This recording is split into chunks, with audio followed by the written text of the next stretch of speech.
आपण आज राज्यघटना प्री कम मेन्स या पॉइंट ऑफ व्ह्यूनं आपण या विषयाचा आढावा अभ्यास पाहणार आहोत. तर एक्झॅक्टली या विषयाचं कन्सेप्च्युअल घटक काय आहे, म्हणजे म्हणतो ना की मेन थीम काय आहे. टॉपिक समजलंय की राज्यघटना या विषयाचा अभ्यास करायचा आहे आणि pre cum mains point of व्ह्यूनं करायचं आहे. तर हे pre cum mains point of व्ह्यूनं का आहे, एक्झॅक्टली राज्यघटनेत काय आहे, हे सगळं सांगण्याच्या अगोदर हे मी pre cum mains point of व्ह्यूनं पण का घेतलंय त्याचाही अर्थ सांगतो. आणि 2025च्या तयारीच्या पॉइंट ऑफ व्ह्यूनं आपल्याला नेमकं याच्यामध्ये काय अचीव करायचं आहे आणि या सगळ्यामध्ये प्रिपरेशन कसं होणार आहे किंवा काय होईल या बेसिसवर आपण त्याच्याबद्दलचे घटकही पाहू. खरं तर हे राज्यघटना विषय पाहण्याच्या अगोदर थोड्याशा एक दोन गोष्टी तुम्हाला क्लिअर पिक्चर कळणं गरजेचं आहे. कारण आपण डोळे बंद करून काही टार्गेट निश्चित करणं हे अनिश्चिततेकडे जाण्याचं लक्ष्य असतं आणि आपल्याला निश्चित लक्ष्याकडे जाण्यासाठी फक्त लक्ष्य निश्चित असून नाही चालणार, त्यासाठी त्याचा मार्ग आणि सोर्स हे निश्चित असावं लागेल. इन जनरल असं बोलायला हरकत नसते की आपल्या प्रत्येकाचं एक लक्ष्य आहे, ध्येय आहे जे आपल्याला पूर्ण करायचं आहे. पण या स्पर्धा परीक्षेमध्ये खूप लोकांची जी सुरुवात आहे एकतर ती सुरुवातच होत नाही आणि जर ती झाली तर ती या सुरुवातीच्याच टप्प्यात गुरफटलेली असते. स्पर्धा परीक्षेची तयारी अनेक वेळेला इथंच गुरफटलेली असते आणि ही जी गुरफटलेली रचना आहे ह्या गुरफटलेल्या रचनेच्या बाहेर पडणं गरजेचं आहे. आणि हे जे स्ट्रक्चर आहे त्याचा आउटपुट रेशो 0 नगण्य असतो. ह्या ग्राफचा अर्थ काय आहे, तर स्पर्धा परीक्षा तयारी करायला सुरुवात करणे पण सुरुवात न होणे हा त्याचा अर्थ आहे. म्हणजे काय समजतंय, आपण तयारीला सुरुवात करतो तेव्हा पहिलं पुस्तकं गोळा करतो, नोट्स गोळा करतो, क्लासचं मटेरियल गोळा करतो, क्लास सुरू करतो, पण अभ्यास नाही सुरू करत. आणि काही वेळेला अभ्यास पण सुरू करतो पण तो सुरू झालाय असं वाटत नाही, पण वाचन चालू असतं, अभ्यास चालू असतो, जमेल तसं 7-8-10 तास 12 तास अभ्यास पण चालू असतो, पण त्याचं आउटपुट बघितलं तर कुठेच काही दिसत नाही. 4 महिन्यानंतर एखादा पेपर सॉल्व्ह केला, 6 महिन्यानंतर एखादा पेपर सॉल्व्ह केला तरी असं वाटतंय आपण काहीच नाही करत किंवा आपण काही केलंच नाही असंही वाटायला लागतं. तर हे जाळं आहे. हे जाळं ऑलमोस्ट 50% पेक्षा अधिक विद्यार्थ्यांच्या भोवती गुंफवलं जातंय. तर कधी तो विद्यार्थी स्वतःच गुंफून घेतो संबंधित जाळ्यामध्ये. इथं मी काहीतरी सांगितलं, दुसऱ्या सरांनी काही सांगितलं, कोणी ऑनलाईन यूट्यूबमध्ये कोणी काही सांगितलं, या माध्यमातून हे एक जाळं तयार होतं. इथं एका विषयासाठी मल्टिपल सोर्सेस वाढतात, इथं एका विषयासाठी multiple material offline online Telegram all घटक वाढतो. इथं मी काढलेले, तुम्ही काढलेले, शॉर्ट नोट्स लिहिलेले अनेक नोट्स वाढतात आणि एकाच विषयासाठी एवढा फापट पसारा वाढल्यामुळे आपण ह्या जाळ्याच्या आत पूर्ण बांधले जातो. काम खूप सोपं आहे, परीक्षा खूप सोपी आहे, पण ती सोपी होण्याच्या ऐवजी अवघड होऊन बसते. सोपी कशी काय, 7च तर विषय आहेत, प्रीला पण मेन्सला पण, आणि या 7 विषयासाठी 7 पुस्तकं जरी वाचली तरी हे या परीक्षेसाठी लागणारे जे किमान मार्क आहेत 65च्या झोनमध्ये जाता येतात आहे. पण हे सुद्धा मिळत नाहीत, खरं तर 35ही मिळत नाहीत. म्हणजे याच्या उलटं बघितलं तर तेही मिळत नाहीत असं होतं, जे आपण आजूबाजूला पाहतो अनेक वेळेला. तर का होतं असं, तर तुम्ही सगळेच जण आत्ता जे सुरू करता आहात तयारी, ह्या सुरुवातीचा सध्या महत्त्वाचा फाउंडेशन आहे. एकतर हा टाईम मी असं म्हणेल 2025च्या तयारीच्या पॉइंट ऑफ व्ह्यूनं सर्वात राईट टाईम आहे, सर्वात गोल्डन टाईम आहे. आणि त्यात विशेष अजून भोरा जर टाकायची म्हणले तर असं म्हणेल की ज्या लेवलची स्पर्धा झालेली आहे त्या लेवलच्या स्पर्धेला पोहोचण्याचा जो बेस्ट बेंचमार्क आहे तो हा टाईम आहे. म्हणजे मी तुम्हाला हे पण सांगू शकतो की कंबाईन प्री काय काढायला आम्ही वन डे लेक्चर घेतो, एका दिवसात अख्ख्या राज्यघटना संपते, पण ते संपत नसते, संपवली जात असते. हे एक आहे. आता फास्ट ट्रॅकचा पण गोंधळ आहे, एका महिन्यामध्ये सगळं संपत आहे. तर एका महिन्यात संपत नसतं, संपवलं जात असतं. हा दुसरा ट्रॅप. तिसरा ट्रॅप, सेल्फ स्टडी करून पण होत असतं, पण तिथं आपण फक्त स्टडी करत असतो, आपण कुठे पोहोचलो हे समजत नसतं. मग काही कोर्स 3 वर्षाचे पण आहेत, जे 3 वर्ष पण अभ्यास केला जात असतो, त्याच्यातून पण पास होतात. मग यातलं कोणतं बेस्ट आहे? यातलं जे आपल्याला सुटेबल आहे आणि रिझल्ट देतं, इकडे घेऊन जातं, ते बेस्ट आहे. मग सर्वकालीन ज्याला म्हणता येतं सगळ्या स्टेजमध्ये सगळ्या पद्धतीने, तर ती ही गोष्ट आहे की एक कोणत्याही आयडियल जनरल विद्यार्थ्याला बेस्ट प्रिपरेशनचा टाइम हा आहे. इथून 6 महिने मेन्सचा अभ्यास, तिथून 4 महिने प्रीचा अभ्यास, असा हा 10 मंथचा शेड्यूल असतो. जे कोणत्याही म्हणजे म्हणतो ना की ज्यांना आता आज यांना राज्यघटना, राज्य म्हणजे काय इथं माहिती नाही, यांनी शालेय पुस्तक पण वाचलं नाही, अशापासून तयारी करणाऱ्या प्रत्येक विद्यार्थ्याला जर 6 आणि 4 महिने देता आले तर प्रिपरेशन करता येतं. फक्त प्रॉब्लेम का होतो? पहिला सोर्स आहे जे चुकलेला असतो, दुसरा टार्गेट असतो जे चुकलेला असतो, तिसरा स्ट्रॅटेजी असते म्हणजे तयारी कुठून काय कधी कसं वाचू ती चुकलेली असते, आणि चौथा आपण काही स्टार्टच केलेलं नसतं. आपण सगळं घेतो, टार्गेट आहे, सोर्स आहे, कधीपर्यंत काय करायचं स्ट्रॅटेजी पण आहे, पण आपण सुरू नाही करत काही पण आहे. देन मग आपण सगळे कुठे ना कुठे ट्रॅपमध्ये अडकले जातो. म्हणजे यातून मला काय सांगायचं आहे की तुमच्यापैकी कोणीही अशा पद्धतीने अभ्यास नाही करायचं आहे. ह्या परीक्षेचं कोणतंही काम इझिली पूर्ण करण्यासाठी हे जी सुरुवात आहे आणि हा जो ट्रॅप आहे आणि इथंपर्यंत जे लक्ष गाठायचं आहे, हे लक्ष गाठण्याच्या पॉइंट ऑफ व्ह्यूने मी तुम्हाला एवढंच क्लिअर सांगेन, इथं सगळा वर्ग जो आहे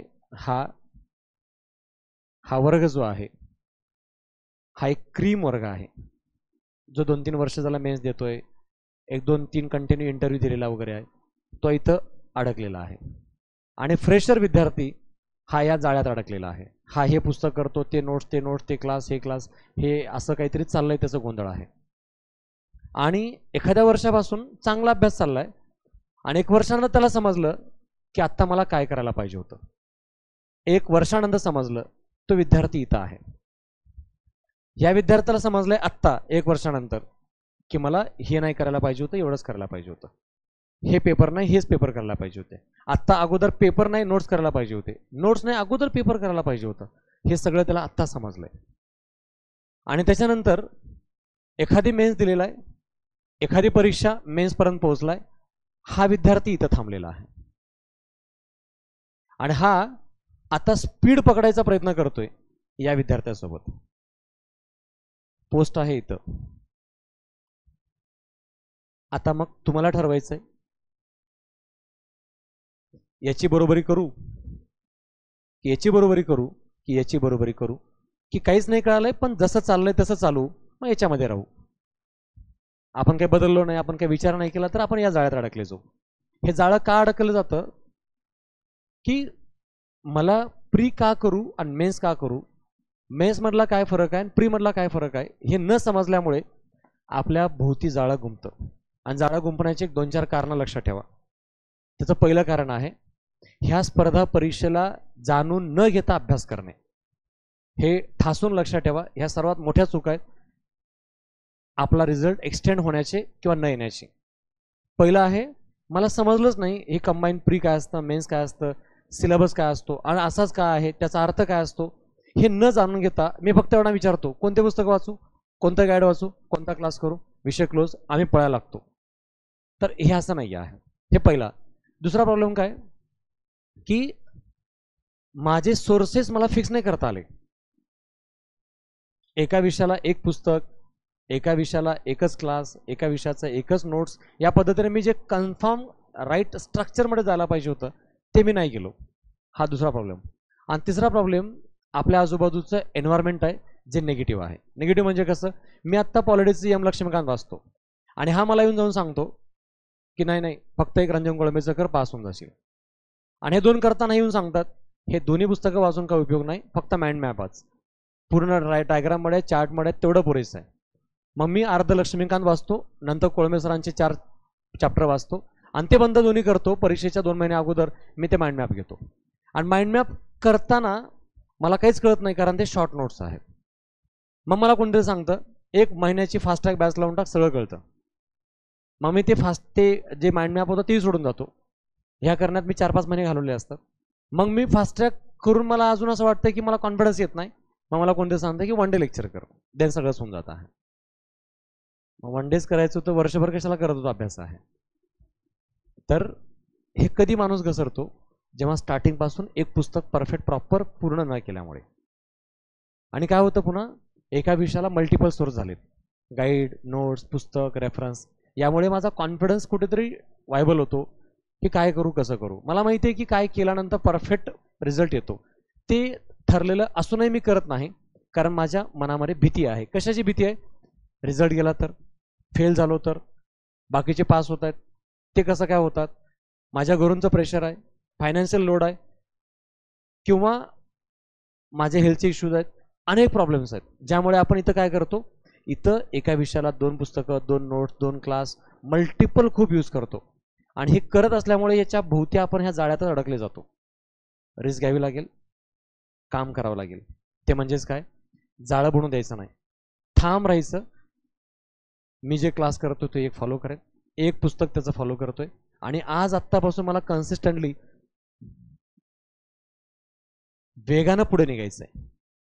इथं मला कुठंच नाही थांबायचं आहे. हे टार्गेट आहे, ज्या टार्गेटला मला दररोज बघायचं आहे आणि त्याच्यावर मला काम करायचं आहे. हे टार्गेट आहे माझं, 70 मार्क मेन्सला घ्यायचं आहे. मला प्रीला 60 मार्क घ्यायचे आहेत, तर मी पास होणार आहे. यासाठी मला जे करावं लागेल ते करण्याचा मी प्रयत्न करेन. आणि हे करावं लागतं म्हणजे काय करावं लागतं, तर ते डिसाईड होणं गरजेचं आहे. म्हणून ऑलवेज लक्षात ठेवा, आपल्या परीक्षेची तयारी याप्रमाणे होत असते आणि लोक याची तयारी अशाप्रमाणे करत नसतात.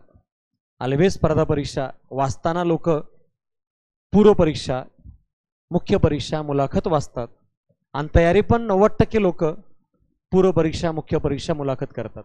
मी तुम्हाला थोड्या वेळासाठी एक प्रश्न विचारतो.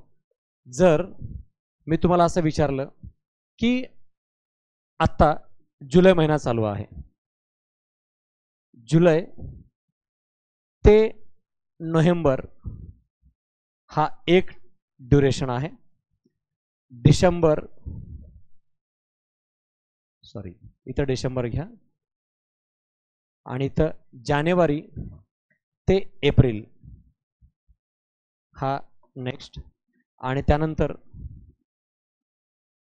मे पासून सप्टेंबर. या 3 पैकी एक जर मी तुम्हाला टाइम शेड्यूल निवडायला सांगितलं तर तुम्ही कुठलं निवडाल ते तुम्हाला विचारायचं आहे. आता मी टाइम शेड्यूल सांगतोय. जुलै महिना सुरू झालाय, तुम्ही डिसेंबरपर्यंत करणार आहात मेन्स, नेक्स्ट इयरची कंबाईनची मेन्स डिसेंबरपर्यंत. कारण कोणताही विद्यार्थी कोणतीही परीक्षा UPSCची, MPSCची, कंबाईनची जोपर्यंत मेन्स मजबूत करत नाही तोपर्यंत प्री पास होऊन उपयोग नसतो. म्हणून मेन्स करतो. मग ते मेन्समध्ये GS करा, इंग्लिश मराठी करा, काही पण करा, पण मेन्सचा अभ्यास झाला पाहिजे डिसेंबरपर्यंत. पहिला जानेवारीपासून एप्रिलपर्यंतचा टाइम आहे प्रीचा. अवरेज एप्रिल किंवा मे मध्ये प्री एक्झाम असेल नेक्स्ट इयरची, हे असेल पूर्ण प्री एक्झामचा टाइम. आणि हा प्री नंतर मे ते सप्टेंबर नेक्स्ट इयरची मेन्स असेल. मग आता नेक्स्ट इयरची मुख्य परीक्षा आहे या टाइममध्ये, आणि इथं आहे पूर्व परीक्षा, आणि इथं आहे मुख्य परीक्षेचा आत्ताचा अभ्यास. जर मी तुम्हाला विचारलं यातला एक टाइम असा कोणता आहे जो सर्वात व्हॅल्युएबल आहे असं वाटतं, तर तुम्ही कोणता टाइम चॉईस कराल? जुलै ते डिसेंबर असं कोणाला वाटतंय? ओके. असं कोणाला वाटतंय का जानेवारी ते एप्रिल आहे पूर्वचा? नाही आहे, हा महत्वाचा असं वाटतंय? हा कोणाला वाटतंय? तुम्हाला वाटतं? ओके, तुम्हाला वाटतं. ओके, तर लक्षात ठेवा, हा जेवढा महत्वाचा आहे त्याच्यापेक्षा हा महत्वाचा आहे, आणि हा जेवढा महत्वाचा आहे त्याच्यापेक्षाही हा महत्वाचा आहे. महत्वाचा म्हणजे कसा? गोल्डन टाइम, म्हणजे तुमचं भविष्य बनणार आहे की नाही बनणार आहे ते या टाइम मध्ये आहे. हा टाइम जे तुम्हाला तुमचा रिझल्ट ठरवण्यामध्ये 80% रोल करणार आहे. पण या टाइमचं भविष्य या टाइमवर डिपेंड आहे. म्हणून हा सुद्धा महत्वाचा आहे. पण हा कशासाठी महत्वाचा आहे हे डिसाइड करण्यामध्ये. म्हणजेच याचा रिझल्ट कुठे लागतो? याच्याशी लागतो. हे पहा, हा जो आहे ना, हा 2-3 मेन्स घेऊन बसलेला, ह्याच्याशी कॉम्पिटिशन करायचं आहे तर तुम्हाला काय करावं लागेल? इथं जे करायचंय ते इथं करावं लागेल. आणि इथं जर आपण ते केलं तर इथली पूर्व परीक्षा इझिली पास होतो. आणि प्री परीक्षेचं वेटेज जे एमपीएससीच्या परीक्षेच्या पॉइंट ऑफ व्ह्यू आहे ते ओनली 5% आहे. PSI देत असाल तर मुलाखतीचं वेटेज फक्त 15% आहे, आणि मुख्य परीक्षेचं वेटेज 80% आहे.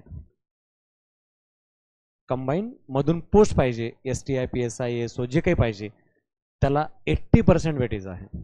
आणि 80% वेटेज असूनही 90% लोक फक्त याचा अभ्यास करतात. काही करून प्री निघाली पाहिजे आहे, काही करून प्री निघेल, पण वेटेज किती आहे? 5% आहे.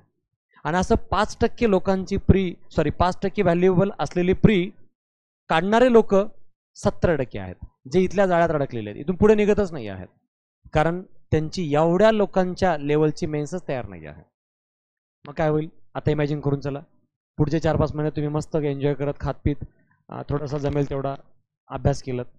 डिसेंबरमध्ये ॲड आली, जानेवारीमध्ये ॲड आली, आणि नेक्स्ट इयरची प्रीच्या अभ्यासाला सुरुवात केली, आणि नेक्स्ट इयरचा प्री दिलात, एवढा आता 8-9 महिन्यापासून अभ्यास केला तर प्री निघेल. पण आणि नेक्स्ट इयरला जेव्हा प्री होईल तेव्हा तुम्हाला जर असं समजलं की आपल्याला आता मेन्सचे पेपर बघून असं कळतं की मला हे पेपरच सॉल्व्ह होत नाही, तर तिथून पुढे किती महिने असणार आहेत?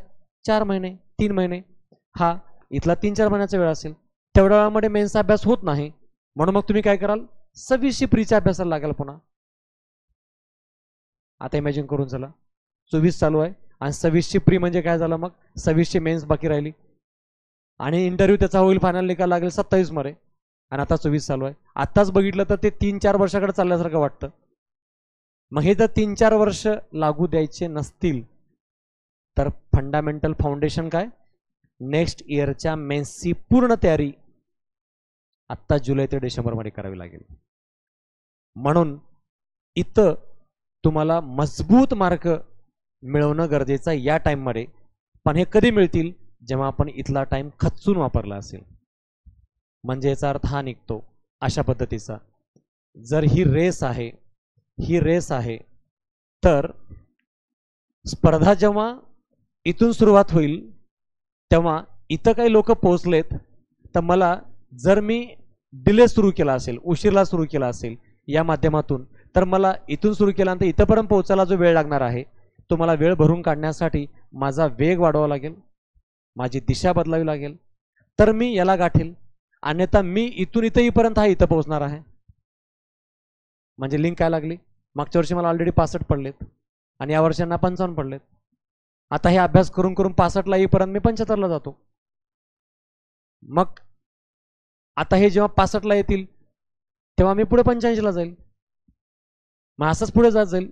मग यासाठी काय करावं लागेल? आपल्याला आपलं बेंचमार्क हाय लेवलवरती जे अचिव्हमेंट गेट ठेवणं गरजेचं आहे ते करावं लागेल. मग आता मी काय करेल तर या पद्धतीने मला इथून डिसेंबरपर्यंत मजबूत मेन्स करणं आवश्यक आहे. थोडक्यात शॉर्टकट मारणे नाही, आपल्याला मधल्या मार्गाने काहीतरी घेऊन पुढे जाणे नाही, कन्स्ट्रक्टिव्ह काम करणं अपेक्षित आहे. त्या लेवलवरती प्रिपरेशन त्या माध्यमातूनचा घटक आपल्याला एक्झिक्यूट करावी लागेल. तर आपण मेन्स आत्ता यावर्षी केलो तर नेक्स्ट इयरची प्री निघेल. नेक्स्ट इयरची प्री निघाल्यानंतर मला मेन्सचं टेन्शन राहणार नाही. इथं मी मास्टर स्ट्रोक घ्यायला फ्री राहील. म्हणजे इथल्या अभ्यासाअंती मला जिथे 60-65 पडतात, तेव्हा मी प्रीच्या अभ्यासानंतर मी मेन्सचा अभ्यास 65च्या पुढे जाता येईल यासाठी मी एक क्रीम लेवलचं प्रिपरेशन करण्यास पात्र असतो. म्हणून विद्यार्थ्यांचं चुकतं कुठे, तर त्याचं स्पर्धा परीक्षेच्या नावातच अर्थ आहे. ती चूक करू नये म्हणून त्याचा अर्थ सांगतोय. आपण स्पर्धा परीक्षा बोलतो, तर त्या स्पर्धा परीक्षेला पुढचा एक शब्द आहे स्पर्धा परीक्षा मार्गदर्शन. तर याचा मी एक छोटासा अर्थ सांगतो. प्रत्येक विद्यार्थ्यानं या अर्थाप्रमाणे अभ्यास करावा. जसं मी इथं तुम्हाला अर्थातून काय सांगितलं, मेन्स महत्त्वाचे, याच्या मागे लागा, ह्याच्या मागे लागू नका. हे आपोआप निघतं. जेव्हा 10 किलोमीटर पळता तेव्हा 2 किलोमीटर पळणं काही अवघड नाही. म्हणून मेन्स इम्पॉर्टंट आहे आणि हे आपल्या हातात नाही. आपण इथला जे बेस्ट अभ्यास करू इथले मार्क आपोआपच यायला लागतात. याप्रमाणे त्याचा आउटपुट आहे. तसंच आहे स्पर्धा परीक्षा मार्गदर्शन. ह्याचा अर्थ असा आहे, सगळे लोक काय करतात, आत्ता जे म्हणतो ना 1 लाख बसत असले परीक्षेला, तर त्यातले 80 लोक व्हायबल होण्याचं, डिस्टर्ब होण्याचं किंवा रिझल्ट न येण्याचं काय कारण आहे, तर ती सगळे लोक या क्षेत्रात आल्यापासून स्पर्धा करतात. कुणाशी, यांच्याशी स्पर्धा, यांच्याशी स्पर्धा, किंवा कधी आयोगाशी स्पर्धा, कधी आपल्या घरच्यांची स्पर्धा, मी दाखवतोच बघतोच कसं होत नाही वगैरे. हे स्पर्धा आहे, प्रत्येक वेळेस स्पर्धा आहे. नाही याला एवढे कसं मार्क आले, मग याच्याशी स्पर्धा. मग आयोग कसं मार्क देत नाही बघतोच, मग त्याच्याशी स्पर्धा. आयोगाचा सिलेबस कसं होत नाही बघतोच, मग स्पर्धा. ह्या स्पर्धेतून त्याला काय शिकायला पाहिजे होतं, कसं शिकायला पाहिजे होतं हे विसरून जातो आणि आपण कॉम्पिटिशनच्या नावामध्ये आपण रियालिटी विसरलेला असतो. आणि मग आपण परीक्षेला जातो, स्पर्धा करतो सगळ्यांशी जे निगेटिव्ह आहे, आणि मग देन परीक्षेला जातो. आणि तेव्हा परीक्षेला जातो तेव्हा त्या दिवशी खऱ्या अर्थाने मार्ग सापडतो. कारण परीक्षा दिवशी कळतं असं करायलाच नाही पाहिजे होतं, असं करायला पाहिजे होतं. पण तेव्हा मार्ग सापडून आणि दर्शन होऊन काहीच उपयोग नाही. स्पर्धा परीक्षा मार्गदर्शन. परीक्षा दिल्या दिवशी मला समजलं आपण जे मागच्या वर्षी सगळं केलं होतं काही उपयोगाचं नव्हतं, असं करायला पाहिजे होतं. त्या दिवशी मार्ग सापडला, पण त्या वर्षी काय झालं, 1 वर्ष गेला, 1 अटेम्प्ट गेला, त्या वर्षाचे पैसे वाया गेले. मार्ग सापडला म्हणजे याचा अर्थ त्या दिवशी आपला दर्शन झालं. कशाचं, काय करायला पाहिजे होतं त्याचं दर्शन झालं. म्हणून मी नेहमी सांगतो, आजच्या लेक्चरच्या स्टार्टिंगला मी तेच सांगितलं, दर्शन स्वतःचं अगोदर महत्त्वाचं आहे. मला काय दर्शन झालेलं आहे, मला मॅथ अवघड जातो, मला सायन्स अवघड जातं. माझं चांगलं स्ट्रेंथ काय, माझं इकॉनॉमी चांगलं आहे, पॉलिटिक्स चांगला आहे, हिस्ट्री चांगला आहे, जिओग्राफी चांगला आहे, हे माझे स्ट्रेंथ आहेत. माझे स्ट्रेंथ काय, मला 12 तास अभ्यासाला बसा वाटतंय. माझे विकनेस काय, माझ्या लक्षात राहत नाही. हे दर्शन आहे. मला काय जमतं काय जमत नाही हे समजणं, हे दर्शन आहे. आणि दर्शन झालं पाहिजे आहे. आणि दर्शन झालं किंवा दुसरं दर्शन महत्वाचं आहे एमपीएससीचं. काय पाहिजे एमपीएससीला, एमपीएससी प्रश्न असेच काय विचारते, एमपीएससी प्रश्न एवढे काय विचारते, पॉलिटीला एवढे का प्रश्न येतात, इकॉनॉमीला एवढे काय येतात, मेन्सला एवढे काय येतात, जे प्रश्न येतात ते तसेच काय येतात, हे दर्शन झालं पाहिजे. माझं मला आणि आयोगाचं मला दर्शन झालं पाहिजे. हे दर्शन झालं किंवा मार्ग मिळतो, कसं करायचं आणि काय करायचं. मार्ग म्हणजेच सोर्सेस, कशातून करू, कुठून करू, किती करू, काय करू, हे सोर्सेस ठरतात. कारण एक बार काय मला दर्शन झालं काय की मला मुंबईला जायचंय, आणि मुंबईला जायचं का आणि कधी हे निश्चित झालं की मुंबईला कसं जायचं हे अवघड नाही जात. कारण आता डिसाईड होतं माझ्याकडे 3 दिवस आहेत, मग 3 दिवसात मी मुंबईला कसंही जाऊ शकतो. पण माझ्याकडे 3 तास आहेत, आणि 3 तास असतील आणि मी ठरवत असेल की आपण सायकलनं जावं की बाईकनं जावं, तर मी 3 तासात नाही पोहोचणार आहे. मार्ग चुकला, ध्येयाला पोहोचणार नाही आपण. म्हणून दर्शन त्यानंतर मार्ग महत्वाचा. आणि एक बार काय मार्ग माहिती झाला, परीक्षा जगातली कुठलीही राहू द्या ती सोपी जाते. आणि परीक्षा एक बार काय बेस दिली, स्पर्धेची थोडी सुद्धा चिंता नसते. अगोदर क्वालिटी मॅटर करते. ऑस्ट्रेलिया क्वालिटी मॅटर करतो म्हणून ऑस्ट्रेलिया कॉम्पिटिशनला घाबरत नाही. पण आम्ही नेहमी फायनलला घाबरतो, कारण आम्ही फायनलमध्ये नेहमी हारत आलेलो आहोत. म्हणजे आम्हाला स्पर्धेची भीती वाटते. पण जर आम्हाला परीक्षाच मजबूत करता आली तर स्पर्धेची भीती कशाला वाटेल. पण ऑस्ट्रेलिया नेहमी परीक्षेची तयारी मजबूत करून ठेवतो. किती प्रेशर राहू द्या, कसंही प्रेशर राहू द्या, ते हँडल करतात म्हणून ते जिंकतात. म्हणजेच रिलेट काय होतं, परीक्षेची तयारी एवढी मजबूत करा की परीक्षेची भीती नाही वाटली पाहिजे. पेपर कसा यायचा आहे ते येऊ द्या, आम्ही तयार आहोत. असा कॉन्फिडन्स कधी येईल, सगळा अभ्यास झालाय आणि तो चांगला रिवाईज झालाय तर होतो. मग या सगळ्यातून तुम्हाला काय समजलं, मला तयारी करावी लागेल अगोदर मुख्य परीक्षेची.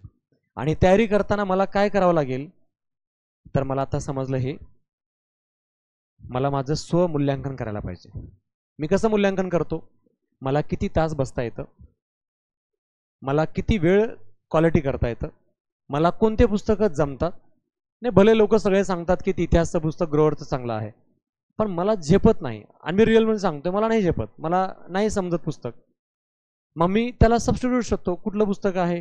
बिपिन चंद्राचं पुस्तक आहे का, की अजून कुठलं समाधान महाजन सरांचं आहे का? जे मला झेपेल ते बघतो. हे मला समजलं पाहिजे. म्हणजे मला कधी समजेल? मी कधी वाचून बघेल.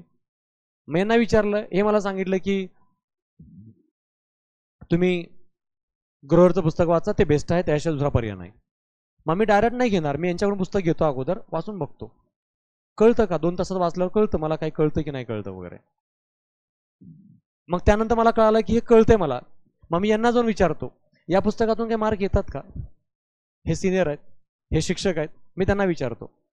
यांच्याकडून कन्फर्म झालं मार्क येतात, यांच्याकडून कन्फर्म झालं चांगलं पुस्तक आहे, आणि मी वाचून बघितलं तेव्हा मला कळालं मला समजतंय, मग देन सुरू करा अभ्यास.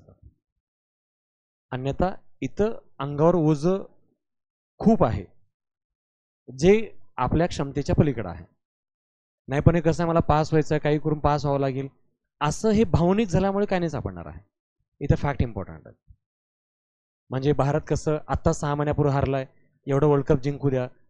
कसं आत्ता तुम्हाला माहिती आहे, एवढं मोठं वर्ल्ड कप असताना पण आपण हारलोय. हे तर T20 आहे, भावना व्हॅल्यू नाही आहे. मग ह्याच्यासमोर आफ्रिका काय म्हणायला पाहिजे? आम्ही तर पहिल्यांदाच फायनलला आलोय, तुम्ही तर नेहमी जिंकत आलेत, जिंकू द्या केवढं आहे. तर स्पर्धेत आणि परीक्षेत भावनेला व्हॅल्यू नसते. तुम्ही गरीब आहात, तुम्ही लहान आहात, तुम्ही खूप सिनियर आहात, तुम्ही 6 वर्षापासून बऱ्याच मेन्स दिलेत, तुम्हाला कसं जॉबची अत्यावश्यक गरज आहे, काही फरक नाही पडत. MPSCला आहे, MPSC एवढं सांगते, आम्ही विचारल्या प्रश्नाची उत्तरं द्या, आम्ही तुम्हाला पास करतो. म्हणजेच काय समजलंय? तयारी इम्पॉर्टंट आहे, पूर्ण प्रिपरेशन इम्पॉर्टंट आहे. आणि त्या प्रिपरेशनची सुरुवात मी आत्ता मगाशी बोललो, आपल्याला समजलंय आपल्याला काय करायचं त्या पॉईंट ऑफ व्ह्यू आहे. हे आता तुमच्या तयारीच्या पॉईंट ऑफ व्ह्यू झाले. पुढचे 6 महिने काय आणि कसं करणं आणि कुठल्या लेवलवरती करणं गरजेचं आहे. म्हणून शॉर्टकट नाही, मधला मार्ग नाही, झटपट काही बघायचं, पार्टच्या मानगडीत पडणे नाही. आता मेन विषयाकडे. हा आपला पेपर आहे GS आणि GS पेपर 1 आणि GS पेपर 2. 1 कोणता आहे आणि 2 कोणता आहे? काय येतं GS 1 मध्ये आणि GS 2 मध्ये? सांगलं कोणी? मेन्सचा GS 1, मेन्सचा GS 2. मराठी इंग्लिश बरोबर आहे का? काल परवा तुम्हाला सिलेबस सांगितलं जरा नाही? येस. तर मराठी इंग्लिश आहे. आता मी काय सांगतोय त्याचा अर्थ तुम्हाला समजेल. लक्षात ठेवा, इथं आहे 100 क्वेश्चन आणि मार्क आहेत 200. इकडे GS मध्ये विषय आहेत 7 विषयामध्ये पॉलिटी, राज्यघटनेचे किमान 10, अवरेज 12 प्रश्न आहेत मेन्समध्ये. कधी कधी ते 15 कडे जातात, पण अवरेज 10 ते 12 आहेत. आता मला तुम्हाला सांगायचं आहे की प्रश्न इकडे पण 100 आहेत, इकडे पण 100 आहेत.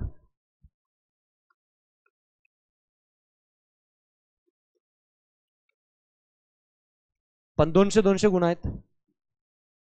तर महत्वाचं किती काय आहे याचा अंदाज येईल यावरून.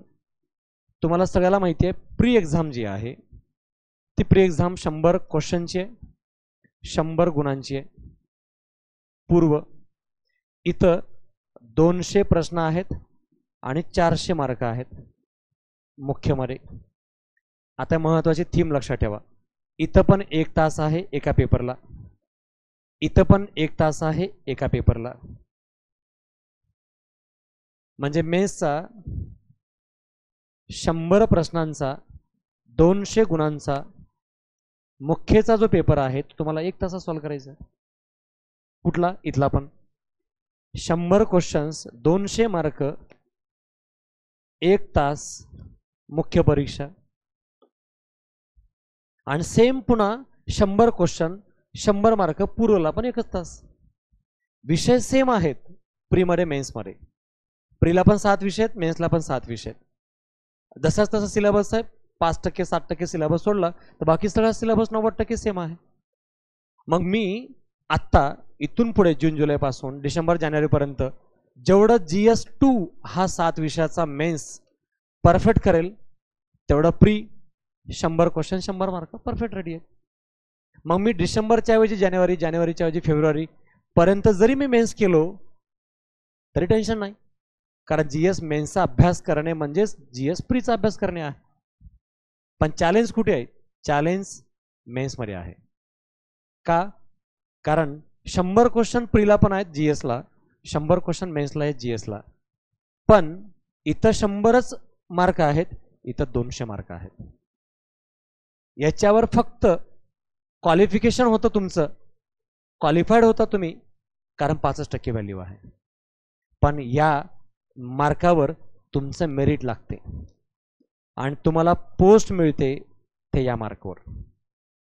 ज्याच्यावर नोकरी लागणार आहे त्या मार्कावर फोकस न करता जर तुम्ही शॉर्टकट मारलात तर प्री पास व्हाल, पोस्ट नाही मिळणार आहे. म्हणजेच माझ्या डोक्यात काय पाहिजे? मेन गोल पाहिजे आहे. थोडक्यात नाश्ता मिळत असेल तर खाऊन थांबणे नाही, कारण नाश्ता केलेला जेवण मिळणार नाही. पण जर तुम्ही जेवणाच्या मागे लागलात तर डबल बेनिफिट आहे. नाश्ता नाही मिळाला तरी चालतो, जेवण महत्त्वाचं आहे. कारण आज जेवण केलं तर पुढे 3 दिवस मिळालं नाही तरी चालतं, पण नाश्ता केला तर दुपारचं टेन्शन वाढायला लागतं. म्हणून छोट्या मोठ्या, ज्याला मराठीमध्ये मन आहे, कोपराला गुळ लावणे, माहिती आहे ना? मन अर्थ माहिती आहे? कोपराला गुळ लावणे म्हणजे हा कोपर, ह्याला गुळ लावणे. ह्याला गुळ लावल्यानंतर काय होतं? खाता येत नाही, हे इथंपर्यंत पोहोचत नाही. मग गुळ कुठं असला पाहिजे? गुळ हातात असला पाहिजे. मग मी तुम्हाला बोललो की तुम्ही माझ्याकडे या, तुम्हाला मी 100% गुळ देतो. आणि जर मी तुमच्या हातात गुळ दिला तर तुम्ही लगेच खाऊन टाकाल. पण मी तुम्हाला रोज सांगत असेल आपण येऊ करेंगे तेऊ करेंगे, आपण पास होणार, तसं होणार, तुम्ही महाराष्ट्रात पहिला येणार, हे तुम्ही असं माझं किती दिवस ऐकाल? 8 दिवस, 15 दिवस, महिना, 2 महिने ऐकाल. 2 महिन्यानंतर तुम्ही काय बोलाल? गुळ कुठं आहे ते देणारात की नाही आहे? कारण अजून आम्हाला मिळालाच नाही कॉन्फिडन्स तो जो परीक्षा पास होण्यासाठी पाहिजे होता आहे. म्हणजेच काय? कॉन्फिडन्स आला म्हणजे तुमच्या हातात गुळ मिळाला म्हणजे तुम्ही खाऊ शकता, म्हणजेच पोस्ट मिळाली. तर असं जे मी मागाशी आजच्या लेक्चरच्या स्टार्टिंगला बोललो, त्या जाळ्यात अडकलेला तो व्यक्ती कोपराला गुळ लावून फिरतोय, असं होणार तसं होणार, होणार नाही, झालं की नाही, होतंय की नाही, ते महत्त्वाचं आहे. आणि ते प्रॅक्टिकल ह्या गोष्टीतून आपल्याला समजतंय.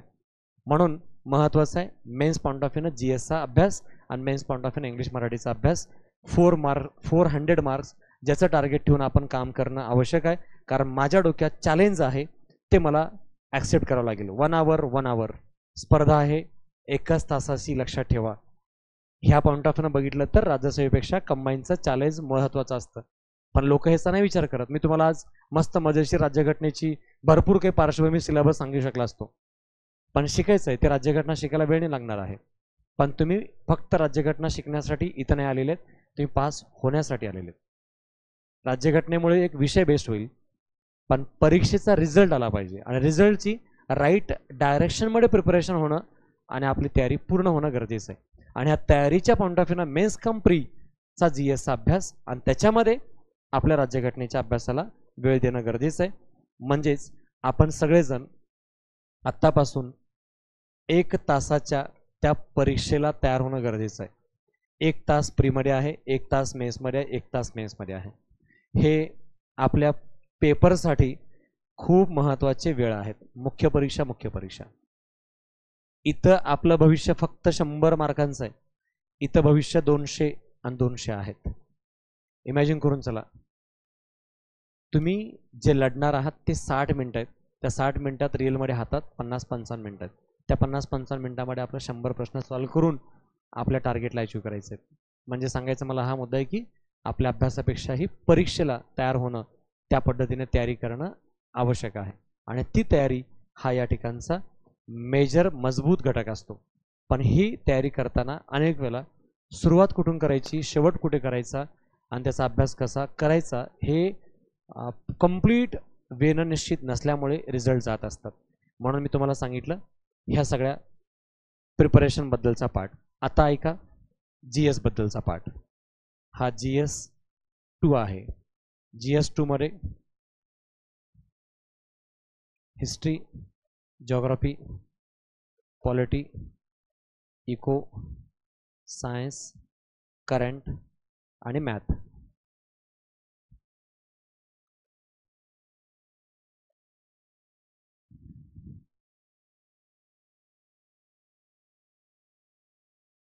मॅथ आणि रिजनिंग.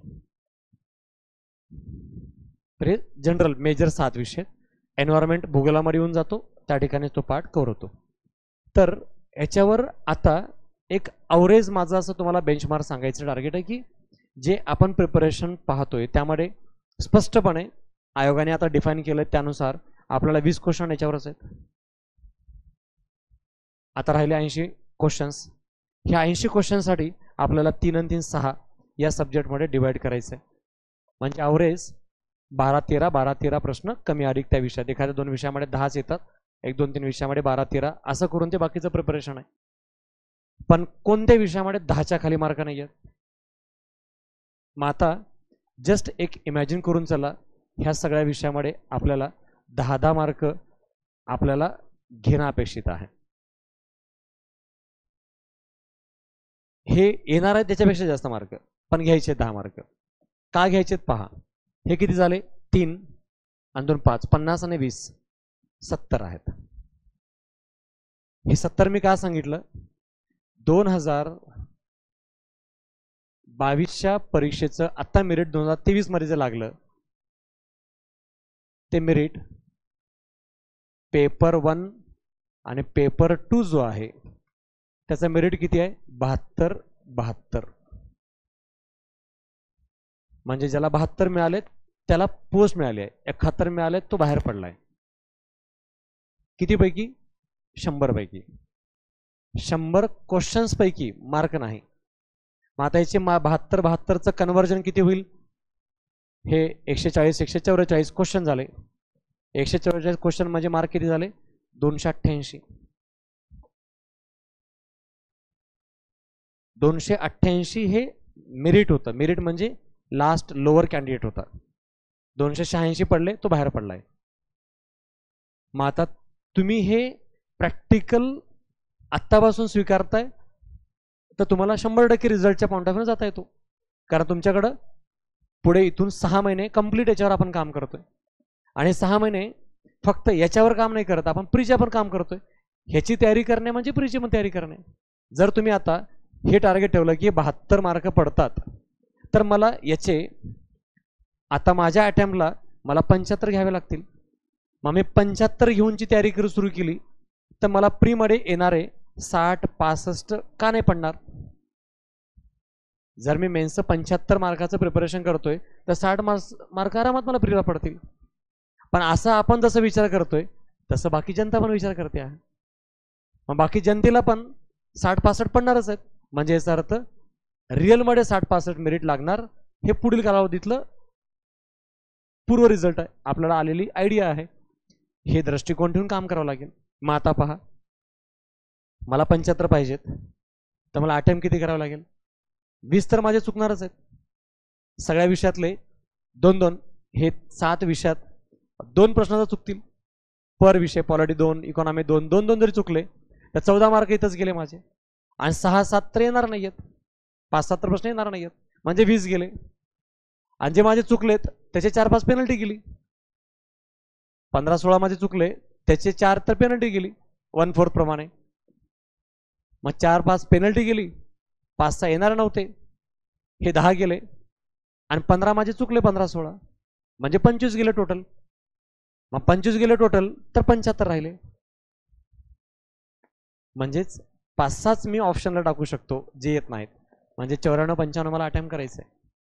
मग एवढे अटेम्प्ट करायचं म्हणजे मला 100% सिलेबस वाचला पाहिजे. आणि 100% सिलेबस वाचलेला मला 100% रिवाईज करता आला पाहिजे. आणि या पॉईंट ऑफ व्ह्यूने मी तयारी करेल तर आउटपुट मिळायला वेळ लागणार नाही. या पद्धतीने प्रिपरेशन करणं सोपं जाईल. हे मी इथं का सांगितलं? कारण यातूनच आपल्याला एकेका विषयाचे हे 10 मार्क घ्यायचे तर आपला रिझल्ट येतील आहे. म्हणजे प्रत्येक विषयाबद्दल, आता आज मी जे पॉलिटीला बोलतोय तसंच प्रत्येक विषयाबद्दल हे टार्गेट ठेवा. पर सब्जेक्ट 10-10 पाहिजे आहे. एखाद्या विषयामध्ये 12 मिळतील एखाद्या विषयामध्ये 12 मिळतील तर इथं 20च्या ऐवजी 15-16 घ्यायचा ऑप्शन राहील. मॅथ रिजनिंगचे प्रश्न येणार आहेत 20, आपण 15-16 घेऊ शकतो. खरं तर इकडे कितीही घेण्याचा ऑप्शन आहे, कारण इथं काही पाठ करावं लागत नाही. जे आपण शिकलोय त्याच्यावर आधारित इथं मार्क मिळणार आहेत. म्हणून हा विषय इथं खूप मोठं चॅलेंज आहे. जे कोणी रिझल्ट जातोय कंबाईनचा त्याचं मुख्य कारण सायन्स, करंट आणि मॅथ व रिजनिंग आहे. महाराष्ट्रात 50% पेक्षा अधिक लोकांचे या 3 पैकी कोणतेही 2 सब्जेक्ट वाईट असतात, ज्याच्यामुळे रिझल्ट जातो. आणि महाराष्ट्राच्या अख्ख्या जनतेचे विषय चांगले आहेत. हे हिस्ट्री, जिओग्राफी, पॉलिटी, इकॉनॉमी अख्ख्या जनतेचं चांगलं आहे. मग जनतेचं सगळं चांगलं आहे, आपलंही चांगलं राहावंच लागेल. कारण स्पर्धा परीक्षेचा नियम हाच आहे, जे सगळ्याला येतं ते आपल्यालाही आलं पाहिजे. कारण ते सगळ्याला येतं, आपल्याला आलंच पाहिजे. मग जे सगळ्याला येत नाही त्यातलं आपल्याला काहीतरी आलं पाहिजे, देन रिझल्ट येतो. आणि त्या सोपा फॉर्म्युला काय, हे 4 सब्जेक्ट आहेत, 40 मार्क पर 10 येतात सगळ्याला, आपणही काढायचे. हे 40, आता अजून किती पाहिजे मला, 25 पाहिजे. 75 साठी मला 25 पाहिजे. मग 25 म्हणजे 8 घ्या. मग आता ह्याच्यात 8 घेणं किती अवघड आहे. मॅथ रिजनिंगला 20 पैकी 8 आरामात पडतात. इकडे 15 प्रश्न येतात सायन्समध्ये 8, करंटचे 12-15 येतात, तिथं पण 8, काही अवघड नाहीये. म्हणजे इकडे किमान घ्यायचंय, इकडे मॅक्स घ्यायचंय. कारण इथं जे आपण करतो त्याच्या बाहेर जात नाही, ना नोट्स, ना पुस्तक, ना मटेरियल, ना लेक्चर. आणि इथं सराव केला, प्रॅक्टिस केली मॅक्झिमम क्वेश्चनची, तरी 10 घेणे काहीच अवघड नसतं. पुन्हा तेच नियम सगळ्याला येतं, म्हणजे जे करतात सगळे ते आपणही करू शकतो. या पॉईंट ऑफ व्ह्यूने हे करणं कुठल्याही लेवलवरती इम्पॉसिबल नाही. याप्रमाणे ह्या 4 घटकांचा आढावा आणि त्याचं प्रिपरेशन करणं इझिली पॉसिबल आहे. या लेवलवरती आपल्या प्रिपरेशनची सुरुवात होणं मोस्ट एक्सपेक्टेड पार्ट म्हणून आपल्याला या ठिकाणी पाहणं आवश्यक आहे. मग आता तुम्ही डोक्यात हे पिक्चर ठेवून चालणे आहे, बस हे 3 सब्जेक्ट मिळून मला 25 पाहिजे आणि इकडे 40 पाहिजे. हा राईट हँड आहे, कारण 40 मार्क आहेत, मजबूत आहे. हा लेफ्ट हँड आहे, जे सगळ्याला कमी मार्क येतात, मलाही कमी मार्क आले तरी चालतील, पण ते 25 आले पाहिजे, तर आपण या माध्यमातून काम करतो. आणि तसंच आहे या सगळ्या विषयामध्ये. आता जे 75चं काम तुम्हाला समजलंय, कसं मिळवायचे, कुठून मिळवायचे, याच्यामध्ये आता आपण समजून घेऊ ते म्हणजे पॉलिटीबद्दल आहे. काय, कुठून, कशा प्रकारे त्या घटकाचं पुनरावलोकन करायचं आहे. हे सुरुवातीपासूनचे प्रोसेसचा पार्ट होता. आपल्या तयारीमध्ये नेमकं काय चुकतंय, आपण कुठं नेमकं चुकतो, आपण काय करायला पाहिजे होतं आणि काय करणं मोस्ट इम्पॉर्टंट पार्ट आहे, त्याच्याबद्दलचा पार्ट आहे. आत्ता मी तुम्हाला पॉलिटीबद्दल काही सोर्स सांगतो, ते खाली नोट डाऊन करून ठेवा. देन मग आपण पॉलिटीबद्दलचे प्री आणि मेन्सचे सगळेच घटक पुढे कंटिन्यू करू, जे या परीक्षेसाठी लागणारा पार्ट आहे. त्या प्रत्येक विषयाला आपल्याला प्रायोरिटी ठेवता येईल. फक्त हेडलाईन टाका अगोदर, राज्यघटना पुस्तकांची यादी. मी ज्या क्रमानं सांगतो त्या क्रमानंच लिहून ठेवा आणि त्याच क्रमानं वाचा.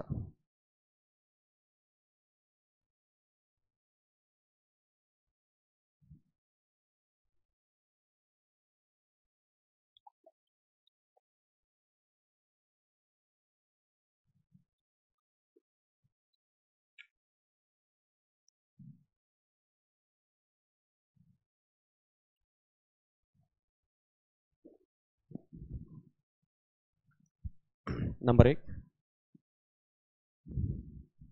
11वी राज्यशास्त्र. 11वी राज्यशास्त्र नवीन, ब्रॅकेटमध्ये टाका नवीन.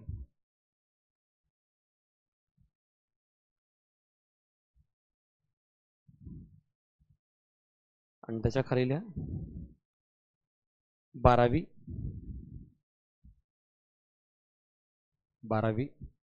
राज्यशास्त्र जुने, ओल्ड.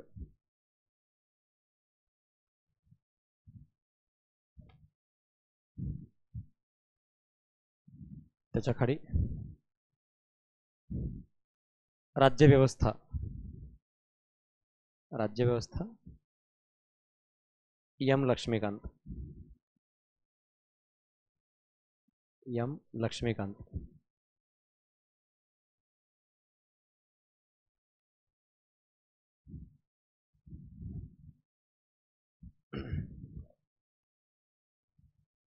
आता त्याच्या खाली जस्ट प्लेन लाईन मध्ये लिहा 5वी 6वी 7वी. त्याच्या खाली पुस्तकाच्या खाली लिहा 5वी 6वी 7वी जुनी नागरिकशास्त्राची पुस्तके.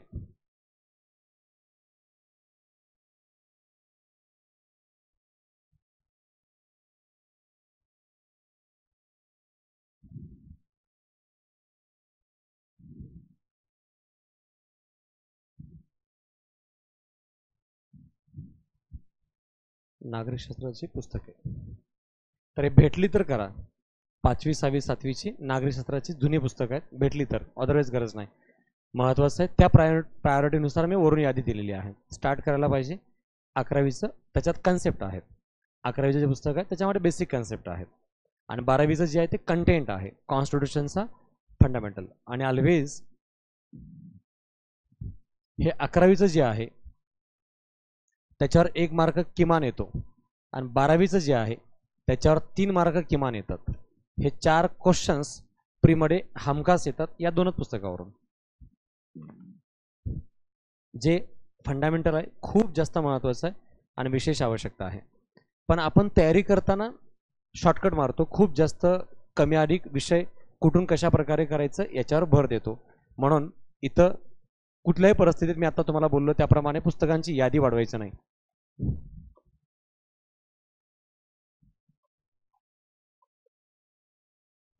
1, 2 आणि 3 हे पुस्तक आहेत. आता हे सहजरित्या झेपत नाही, एवढ्या वेळात करायचं कसं कळत नाही, कंटेंट खूप जास्त आहे. पण मग बाकी कोणत्याही पुस्तकाबद्दल मी का बोललो नाही, कारण आपल्याला मेन्स कम प्री करायचं आहे, फक्त प्रीच्या मागे नाही लागायचं आहे. म्हणून मग मधल्या मार्गाने शॉर्टकट घेऊन कुठलं तरी काही मिनिमम मर्यादित सोर्स नाही वापरायचं आहे. त्याच्यामध्ये आपल्याला सगळे टॉपिक मेन्सच्या लेवलचे मेन्स पद्धतीने झाले पाहिजे याचं इम्पॉर्टन्स आहे. आणि ह्या टॉपिकचं काय इम्पॉर्टन्स आहे तर लक्षात ठेवा, राज्यघटनेचे हे शब्द आहे राज्यशास्त्र पूर्व परीक्षेला, पूर्वमध्ये असं नाव आहे.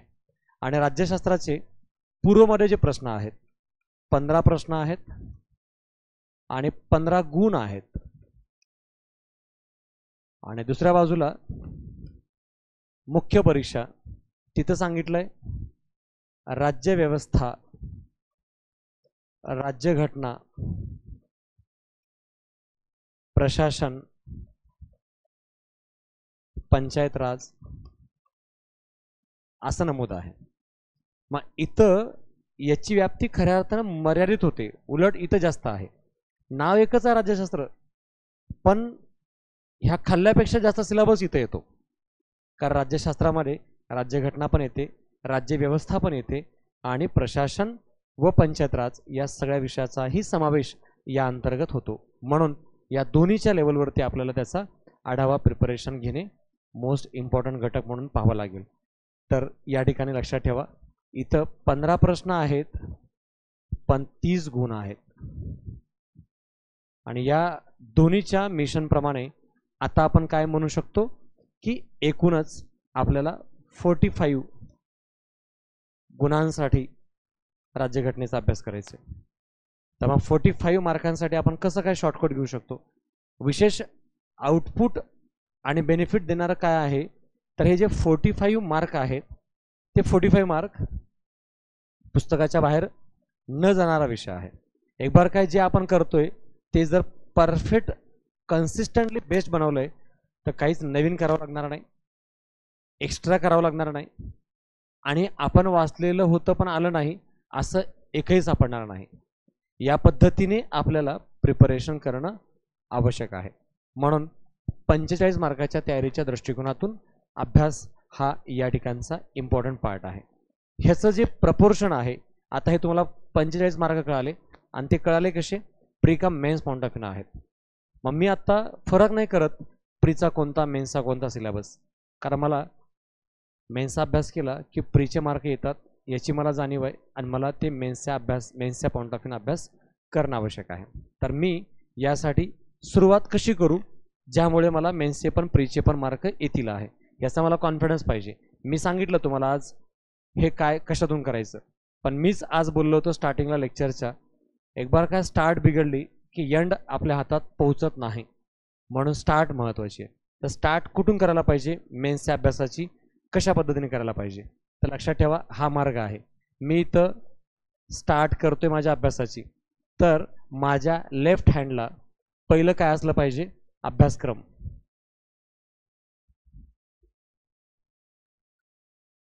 अभ्यासक्रम अगदी रट्टा मारून प्री आणि मेन्सचा मला डोक्यात सिलेबस खचून भरला पाहिजे. मला अजूनही माहिती आहे 80% लोकांना मेन्सचा सिलेबस आठवत नाही आहे.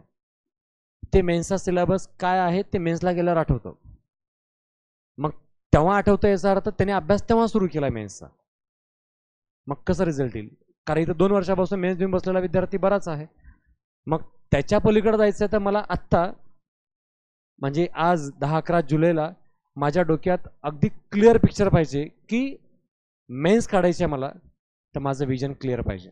म्हणून कुठेही तुम्हाला ब्रेक लागणार नाही, तुम्ही कुठे कमी पडणार नाही. या लेवलला पोहोचण्यासाठी मी तुम्हाला आजच्या लेक्चरच्या सुरुवातीला सांगितलं, ध्येय असलं पाहिजे. ध्येय वेडं नको. ध्येय वेडं झाला आपण की काय करतो, फोकस विसरतो, डायरेक्शन विसरतो, आपण भावनिक बनतो. भावनिकतेपेक्षा प्रॅक्टिकल होणं गरजेचं आहे. आणि प्रॅक्टिकलचा अर्थ काय, जे काही करू त्यातून मार्क येतात का. आज तुम्ही लेक्चर ऐकले तर त्या लेक्चरनंतर तुम्हाला हे असं वाटलं पाहिजे जाताना की पास होण्याच्या दृष्टिकोनातून काही समजलं का मला, किंवा मी काय आज घेऊन चाललोय का की ज्यामुळे मी ही परीक्षा पास होण्याचं डायरेक्शन, डेडिकेशन, डेडलाईन, डेस्टिनेशन हे 4 टप्पे आहेत जे इम्पॉर्टंट आहेत. आणि 4ही लक्षात ठेवायची. जागा चुकली की काम चुकतं. सुरुवात कुठून आहे, डायरेक्शन. पण डायरेक्शनला लोक मायनस करून डेडिकेशन देतात. डेडिकेशन म्हणजे काय, झुकून देऊन चाललंय, पुस्तकं भरपूर द्या, नोट्स भरपूर द्या, 12 तास नाही 18 तास बसतो, फक्त तुम्ही सांगा काय पण करतो. Dedication. Without direction dedication wastage of time आहे. आणि त्याच्यानंतर डेडलाईन महत्वाची आहे. तुम्ही कधीपर्यंत करणार आहात. डेडलाईन म्हणजे 25चं टार्गेट आहे, 25च्या टार्गेटचं प्रीचं कधीपर्यंत आहे, मेन्सचं कधीपर्यंत आहे, मेन्समध्ये पण इतिहास कधीपर्यंत, भूगोल कधीपर्यंत, त्याच्यामध्ये पण त्याचे पेपर कधीपर्यंत, नोट्स कधीपर्यंत, रेफरन्स कधीपर्यंत. डेडलाईन महत्वाची. अन्यथा चाललंय पॉलिटी बरंच चाललंय, मग चाललंय 2 महिन्याने 3 महिने, नाही कसं एकदम मस्त चाललंय, नाही मस्त नाही चालत, ते भावनिक झालो आपण. मग आहे नाही सर पण मस्त सांगतायत, मला पण मस्त समजतंय, पण मस्त आपण नाही जाणार आहोत. आपल्याला इकडे जायचं महत्वाचं आहे, डेडलाईन. आणि त्यासोबत इम्पॉर्टंट काय होतं, डेस्टिनेशन. बसमध्ये बसलोय, मजा येते, खाऊन पिऊन चाललोय, ट्रॅव्हल असं वाटतंय की असाच प्रवास चालला पाहिजे, पण बस कुठे चाललंय हे महत्वाचं आहे. बस जर निघाली मुंबईला आणि आपण जायचं होतं नाशिकला, देन मग आपण फसणार आहोत. कारण वापस यायला पैसे नाहीत खिशामध्ये आणि वापस येऊ शकत नाही आपण आहे. मग देन पुढे नाशिकवरून मुंबई पुन्हा डिफिकल्ट जाईल आहे. म्हणून काय, डेस्टिनेशन, ध्येय, त्या डायरेक्शनमध्ये काम झालं पाहिजे. मग ध्येय कधी सापडेल, डायरेक्शन राईट पद्धतीने असेल. डायरेक्शन चांगलं आहे कधी समजेल, अगोदर मला सिलेबस पाहिजे आणि माझ्या राईट हँडला प्रिव्हियस इयर क्वेश्चन्स पाहिजे. हे डायरेक्शनचे फाउंडेशन आहेत, बेस आहेत, ज्या बेसिसवर ही सगळी तयारी होत असते. अभ्यासक्रम आणि PYQ हे 2 फाउंडेशन. हे 2 फाउंडेशन जेवढे मजबूत असतील तेवढं तुमचं काम सोपं आहे. आपल्या स्पर्धा परीक्षेची 2 चाकं आहेत, हे मी नेहमी सांगतो, पण याच्याकडे खूप लोक कमी लक्ष देतात. नाही PYQ कसं अजून वाचूनच झालं नाही, कशाला बघू. वाचून PYQ बघणे म्हणजे बोर्ड न बघता बसमध्ये बसणे आहे. आता तुम्ही इमॅजिन करून चला, बोर्ड न बघता बसमध्ये बसला तर काय होईल, पुन्हा तेच होईल. नाशिकला जायचं होतं मुंबईला पोहोचाल. मग बोर्ड बघणे म्हणजे काय, प्रिव्हियस इयर क्वेश्चन्स बघणे, बस कुठे जाते नेहमी ते बघणं गरजेचं आहे. आणि अभ्यासक्रम बघणे म्हणजे काय, बस व्यवस्थित आहे का बघा, ड्रायव्हर व्यवस्थित, कंडक्टर व्यवस्थित, बस चालते का व्यवस्थित, पोहोचेल का व्यवस्थित, वेळेवर पोहोचतोय का, जिकडे जायचं त्याचा मार्ग कोणता आहे, कोणत्या मार्गे बस जात असते, किती वेळ लागतो बसला, हे सिलेबसचं अनालिसिस बारीक सारीक पॉईंट वाईज त्याचं काय आहे ते माहिती पाहिजे. आणि त्याच्यासोबत त्याच्यावरचे प्रश्न, आतापर्यंत बस गेली आहे का तिकडे, कधी जाते बस, किती वेळात जाते, कसं घेऊन जाते, काय काय झालंय हे माहिती पाहिजे. मग देन आता जाओ बस स्टँडला, कारण बस स्टँडला जाल तेव्हा डायरेक्शन माहिती असतं, कसं जाते, कोणती बस जाते, कोण घेऊन जातं, हे डायरेक्शन क्लिअर आहे. मग देन झोकून द्या आता आहे. मग बस तुम्ही 60च्या आणि 90च्या स्पीडनं पळवा, कारण आता टेन्शन नाही आहे. म्हणजेच काय समजतंय, सोर्स काय आहेत, कोण शिकवणार आहे, कसं शिकवणार आहे, काय होणार आहे, हे एक बार पिक्चर क्लिअर असेल, मग मी तुमचे 2 तास नाही 8 तास लेक्चर घेतलं तर तुम्हाला टेन्शन नाही. कारण तुम्हाला कॉन्फिडन्स काय, 8 तास जरी शिकवले तर सर काही अनावश्यक शिकवणार नाहीत, कारण तुम्हाला डायरेक्शन क्लिअर आहे की मी यांचं लेक्चर ऐकतोय, यांच्यामुळे हे PYQ सॉल्व्ह होतात, अभ्यासक्रम हे पूर्ण घेतात, या पद्धतीने माझं डायरेक्शन क्लिअर आहे. मग मी या संचासाठी किती डेडिकेशन दिलं होतं काही टेन्शन नाही. मी क्लासमध्ये किती बसतो, अभ्यासही किती बसतो, कारण मी जे करतो ते चुकीचं करत नाही, चुकीच्या पद्धतीने करत नाही. देन मग डेडिकेशनला व्हॅल्यू आहे, कारण त्याचा पाया जो आहे तो डायरेक्शनमध्ये आहे. मग तेव्हा आपल्याला ठरवावं काय लागतं, डेडलाईन. बरोबर आहे, बस चालल्या नाशिकलाच, ड्रायव्हर पण बरोबर आहे, बस पण चालली आहे, पण नाशिक 2 दिवस झालं येतच नाही आहे, असं नाही झालं पाहिजे. नाशिक आम्हाला माहिती आहे 5 तासात पोहोचलं पाहिजे, मग 2 दिवस झालं नाशिक येत नाही म्हणजे काहीतरी चुकलंय. म्हणजेच काय पुन्हा समजतंय, अभ्यासाला 1.5-2 वर्षापेक्षा जास्त लागतोय म्हणजे आपलं काहीतरी चुकतंय. मग ही चूक वेळेवर सांगणारं पाहिजे किंवा आपल्याला जाणून घेता आली पाहिजे, माझं काय चुकतं नेमकं, सोर्सेस चुकले, गाईडलाईन चुकली, की माझं कामच झालं नाही. या बस स्टँडमधून निघाले की बस त्या बस स्टँडमध्ये थांबते, थांबली की घंटाभर बस थांबते, मग काय होईल, नाशिक कसं येईल आहे. मग कुठे थांबते बस हे समजलं पाहिजे. कुठे थांबते म्हणजे सायन्स जमत नाही, मॅथ जमत नाही, एकच पुस्तक 10 वेळेस वाचतोय तरी पण जमत नाही, एकच क्लास करतोय पण त्यातून काहीच मार्क येत नाही, थांबलं पाहिजे आपल्याला आहे आणि विचार केलं पाहिजे. आणि थांबण्याचा अर्थ आहे, लक्षात ठेवा, दररोज 10 मिनिटं थांबायची, संध्याकाळी झोपण्याच्या अगोदर 10 मिनिटं, आणि स्वतःला सांगायचं आज आपली बस डायरेक्शनमध्ये निघाली आहे की थांबली होती कुठं आहे. मग त्या दिवशी संध्याकाळी तुमचं मन तुम्हाला सांगत असतं आज आपली बस ज्या बसस्टँडमध्ये थांबली तिथेच थांबून होती, आपण काहीच नाही करत होतो, आपण फक्त बसून होतो आहे. मग देन उद्या तुम्ही बसचा वेग वाढवाल, अन्यथा दुसऱ्या बस डेपोमध्ये न घालता सरळ ज्या मार्गाने जाणं जरुरी आहे तिकडे जाऊन जाल, पण बस चालली पाहिजे. बस चालली तर डेस्टिनेशनला पोहोचेल आहे. देन मग प्रवासाचा मजा येईल, प्रवासाचा आनंद होईल. यातून काय समजतंय, अचिव्हमेंट महत्वाचं आहे, त्याशिवाय आपण करत असलेलं कोणतंही काम हे फ्रुटफुल आउटपुट देणारं नाही. म्हणून पहिली 2 गोष्ट ही ठरवायची. आत्ता सुरू करताना पुढच्या 8-10 दिवसामध्ये हे सिलेबस तुमच्याकडे दिलेला आहे. सिलेबस दिला ना तुम्हाला अगोदर, नाही 1-2 दिवसात तुम्हाला उद्या परवा येईल तो सिलेबस आहे, तो तुमच्याकडे येईल. त्यानंतर PYQ तुमच्याकडे येईल, ते तसंच PYQ तसं पुस्तक पण येईल आणि सिलेबस पण येईल. मग हे 2 दररोज, म्हणजे अगदी आम्हाला एक दिल्लीचे सर होते, ते आम्हाला सांगितले होते की 1 महिना एक पुस्तक उघडायचं नाही, एक पुस्तक उघडायचं नाही, 1 महिना फक्त हे बघत बसायचं, हे फक्त बघत बसायचं. आणि ते स्वतःही सांगितले, तर आम्ही ते अनुभव घेतला. 8 दिवसानंतर हे बघा वाटणार नाही, 5 दिवसानंतर हे बघा वाटणार नाही, काय बघू त्यात रोज असं वाटेल, पण सोडू नका, 1 महिना सोडू नका. मी तुम्हाला सांगेल तुमचं, आता हे आम्हाला सांगितलं होतं UPSCला, पण तुम्हाला मी सांगतोय किमान 10 दिवस हे सोडू नका आहे.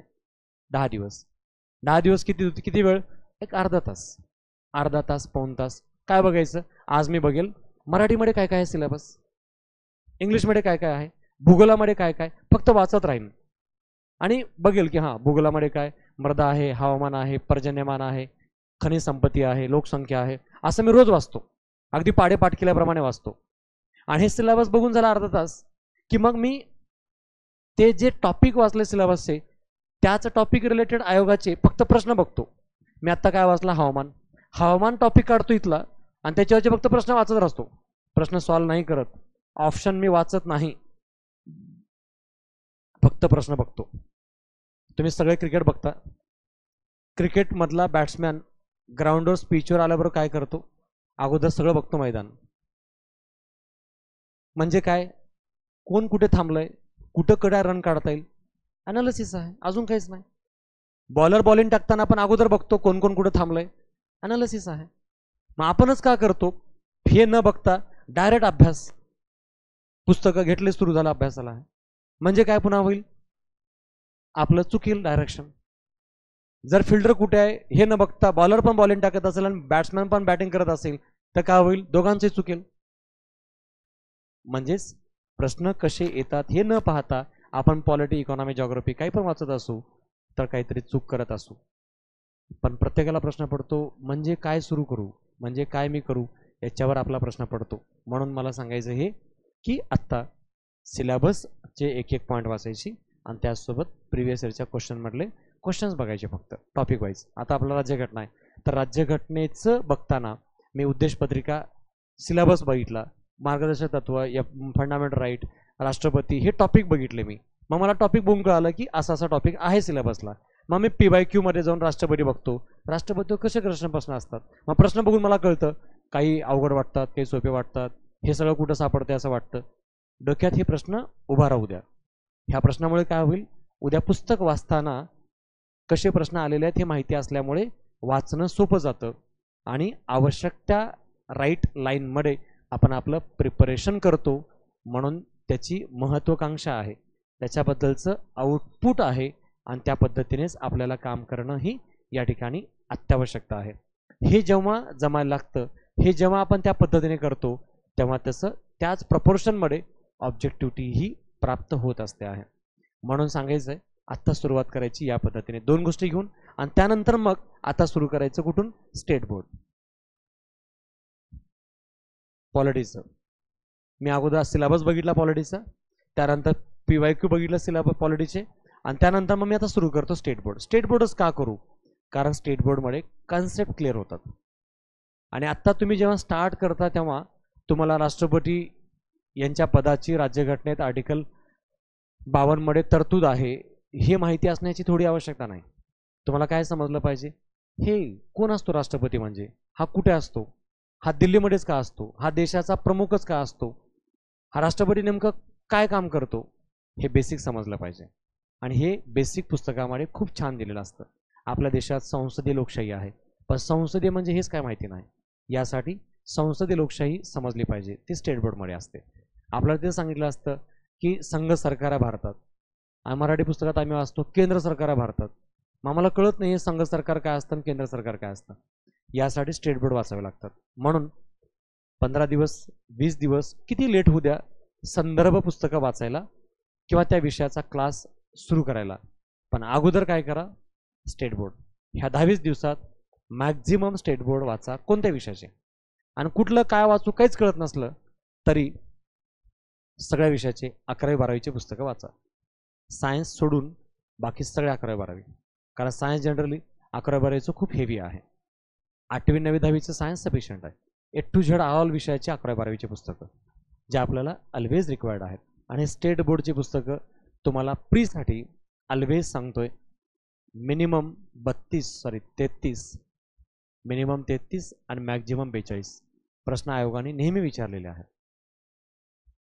ह्याचा ॲव्हरेज बघितलं तरी आपल्याला 35-36 मार्क येतात.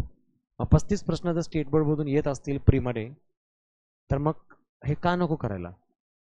फक्त काय होतं, हे येतात प्रश्न पण ते आपल्याला येत नाहीत. मग परीक्षेला येऊन जर आपल्याला येत नसतील तर मग चूक कोणाची आहे? आपली आहे. मग आपल्याला त्याच्यावर काम करणं आत्ता गरजेचं आहे. म्हणून आत्ता जुलै महिन्यामध्ये मला मॅथ्स माझं प्रिपरेशन फिनिश करणं आवश्यक आहे. कशाचं? स्टेट बोर्डचं. जे स्टेट बोर्ड मी जुलै महिन्यामध्ये, ऑगस्ट महिन्यामध्ये 10-15 दिवस या माध्यमातून मी जेवढं काम करेल तेवढं त्याचे फायदे मॅथ्स घेता येऊ शकतात.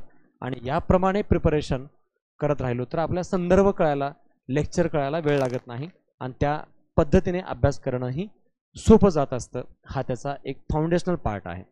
म्हणून लक्षात ठेवा, जी गोष्ट आपण आत्ता अभ्यासाची पॉलिटी स्टार्ट करतोय ते या पद्धतीने करायला पाहिजे. आणि मग त्याच्यामध्ये सिलेबसला मी हात लावेन बेसिक पासून, कन्सेप्च्युअल पार्ट. मग हा मी स्टेट बोर्डचा बेसिकचा पार्ट वाचला की मग त्यानंतर मी वाचतो संदर्भ पुस्तकांचा. आणि संदर्भ मी कधी वाचतो, जेव्हा साईड बाय साईड क्लास पण चालू आहे. मी ज्या विषयात ज्या टॉपिकचं लेक्चर ऐकतोय त्याच टॉपिकच्या रिलेटेड जर मला लेक्चर पण होत असेल तर मग पुस्तक वाचणं हे सोपं जातं. म्हणजे आज मी तुम्हाला राष्ट्रपती शिकवला आणि राष्ट्रपती या टॉपिकसोबत तुमच्याकडे पुस्तकातूनही राष्ट्रपती तुम्ही रिवाईज केला तर अजून त्या विषयाला मजबूत बनवण्याचा चांगला ऑप्शन तयार होतो. याप्रमाणे आपलं प्रिपरेशन इम्पॉर्टंट आहे. म्हणून मगाशी हे 4D जे सांगितले 4D हे विसरू नका आहे. कारण या स्पर्धा परीक्षेची ही जागा खालीवर झाली किंवा एक पॉईंट मिस झाला की तुम्ही पॉलिटीमध्ये कितीही हुशार असू द्या, हातात रिझल्ट येत नाही. कारण ह्या 4D मध्येच ह्याचा फंडामेंटल बेस आहे, जी ऑब्जेक्टिव्हिटी या पद्धतीने प्रिपेअर्ड होते. पण हे करताना आपण कुठेतरी कमी पडतो. म्हणून कितीही अभ्यास झाला असला तरी त्याच्यातून जसं पाहिजे तसा आउटपुट मिळत नाही. म्हणून इथून पुढे आपल्याला प्रिपेअर्ड होताना राज्यघटनेचा प्रीचा मेन्स अभ्यास हा जर पूर्ण टोटल सिलेबसचा घटक बघितला तर आपल्याकडे ऑलमोस्ट 40 टॉपिक आहेत. मेन्सचे ऑलमोस्ट 40 टॉपिक आहेत. सब पॉईंट सहित छोटे छोटे घटक बघितले तर 40 टॉपिक आहेत. आणि प्रीमध्ये तो सिलेबस जसा तसा कॉपी आहे. म्हणून आपलं प्रपोर्शन कसं आहे, हे 40 टॉपिक आहेत आणि त्याच्यावर आपल्याला मार्क पाहिजे किती, 45. म्हणजे इनडायरेक्टली डायरेक्टली पर टॉपिक 1 मार्क मिळायला हरकत नाही. एवढा पार्ट इथं बेंचमार्क म्हणून आपण घेऊ शकतो. या पद्धतीने त्याची प्रिपरेशन सुरुवात होते. तर आपल्या तयारीला वेग लागतो, आपल्या तयारीचा आउटपुट रेशो घेता येतो. एवढं बेस्ट लेवलवरती ते प्रिपेअर करायला मिळतंय असं म्हणायला पाहिजेत. पण पुन्हा काय होतं की प्रत्येक गोष्ट ही आपण थिंकिंग करतो, प्रॅक्टिकलमध्ये काम करत नाही. आणि ते काम न केल्यामुळे जसं ज्या पद्धतीने ते प्रिपरेशन व्हायला पाहिजे तसं होत नाही. आणि राज्यघटनेमध्ये अभ्यास करताना ज्या विषयाचा आपण विचार करतोय त्याचे जे प्रिन्सिपल आहेत ते कसे आहेत ते लक्षात ठेवा. ह्या राज्यघटना अभ्यास करतानाचे प्रिन्सिपल आहेत. पहिला कॉन्सेप्ट आहेत, संकल्पना खूप महत्त्वाचे, ज्याच्यावर जास्तीत जास्त भर दिला गेलेला आहे. म्हणजे साधा बहुमत म्हणजे काय, विशेष बहुमत म्हणजे काय, प्रभावी बहुमत म्हणजे काय, संसद म्हणजे लोकशाही, राष्ट्रपती, राज्यपाल. कन्सेप्च्युअल महत्त्वाचं आहे. म्हणजे 100% क्वेश्चन हे कन्सेप्टवर आहेत. त्यानंतर कंटेंटवर प्रश्न आहेत, मेजर पार्ट. आणि त्याच्यानंतर करंटवर प्रश्न आहेत. ह्याचं प्रपोर्शन कसं आहे तर कन्सेप्च्युअलवर 2 ते 3 प्रश्न आहेत, कंटेंटवर 7 ते 8 प्रश्न आहेत आणि करंट रिलेटेड 1 किंवा 2 प्रश्न आहेत. आणि कंटेम्पररी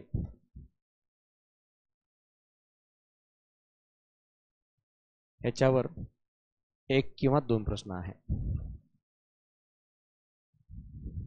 असे आपल्याला 12 प्रश्नापर्यंतचं प्रपोर्शन दिसतं. ह्याचा अर्थ काय समजतो, कन्सेप्ट म्हणजे काय झालं, राष्ट्रपती हे पद अध्यक्षीय लोकशाहीचं वैशिष्ट्य आहे. पण भारतात तर संसदीय लोकशाही आहे. असं असूनही राष्ट्रपतीचं पद भारतात का आहे आणि राष्ट्रपती म्हणजे काय असतो, हे कन्सेप्च्युअल पार्ट. कंटेंट काय, राष्ट्रपती, राष्ट्रपतीची निवडणूक, पात्रता, कार्यकाल, त्यांचं घटनात्मक तरतूद, आर्टिकल 52-53, आर्टिकल 52 ते 61 मधील राष्ट्रपतीचं पद, घटनेच्या चॅप्टर नंबर 5 मध्येची तरतूद, देशाचे सर्वोच्च कार्यकारी प्रमुख, हे कंटेंट आहे. करंट काय, करंटमध्ये आत्ता राष्ट्रपतीची निवडणूक झाली, त्या निवडणुकीमध्ये कोणत्या उमेदवारामध्ये हा निवडणुकीचा घटक झाला, जिंकून आलेल्या उमेदवाराला किती मतं पडली, अपोजिट कॅन्डिडेटला किती मतं पडली, ही निवडणूक पद्धत आपण कोणत्या देशाकडून घेतली, हे सगळं करंट मधलं महत्वाचं आहे. कंटेम्पररी, कंटेम्पररी म्हणजे समकालीन माहिती. समकालीन म्हणजे गेल्या 10-20 वर्षात राष्ट्रपती पदाच्या रिलेटेड काय चाललंय, काय झालेलं आहे ते समजणं गरजेचं आहे, ते माहिती व्हावं लागेल. मग ह्या 10-20 वर्षामध्ये काय काय बदललेलं आहे की आतापर्यंत असे कोण राष्ट्रपती होते ज्यांची निवडणूक ही बिनविरोध झाली, असे कोण राष्ट्रपती होते ज्यांच्या निवडणुकीमध्ये द्वितीय पसंतीच्या क्रमांकाची मतं मोजली गेली, असे कोण राष्ट्रपती होते ज्यांच्या कालामध्ये त्यांचं निधन झालेलं आहे. हे कंटेम्पररी इन्फॉर्मेशन या रिलेटेड एखादा प्रश्न पडतो. हे 4C आहेत. जसं तिकडे 4D होते तसे 4C आहेत, जे राज्यघटनेच्या अभ्यासाला खूप जास्त हायलाईट करतात, इलॉबरेट करतात. त्या लेवलवरती याच्याबद्दलचा अभ्यास आणि त्याच्या बारीक सारीक गोष्टी, बारीक सारीक कन्सेप्ट आपल्याला पाहणं मोस्ट टाईम इम्पॉर्टंट आहे.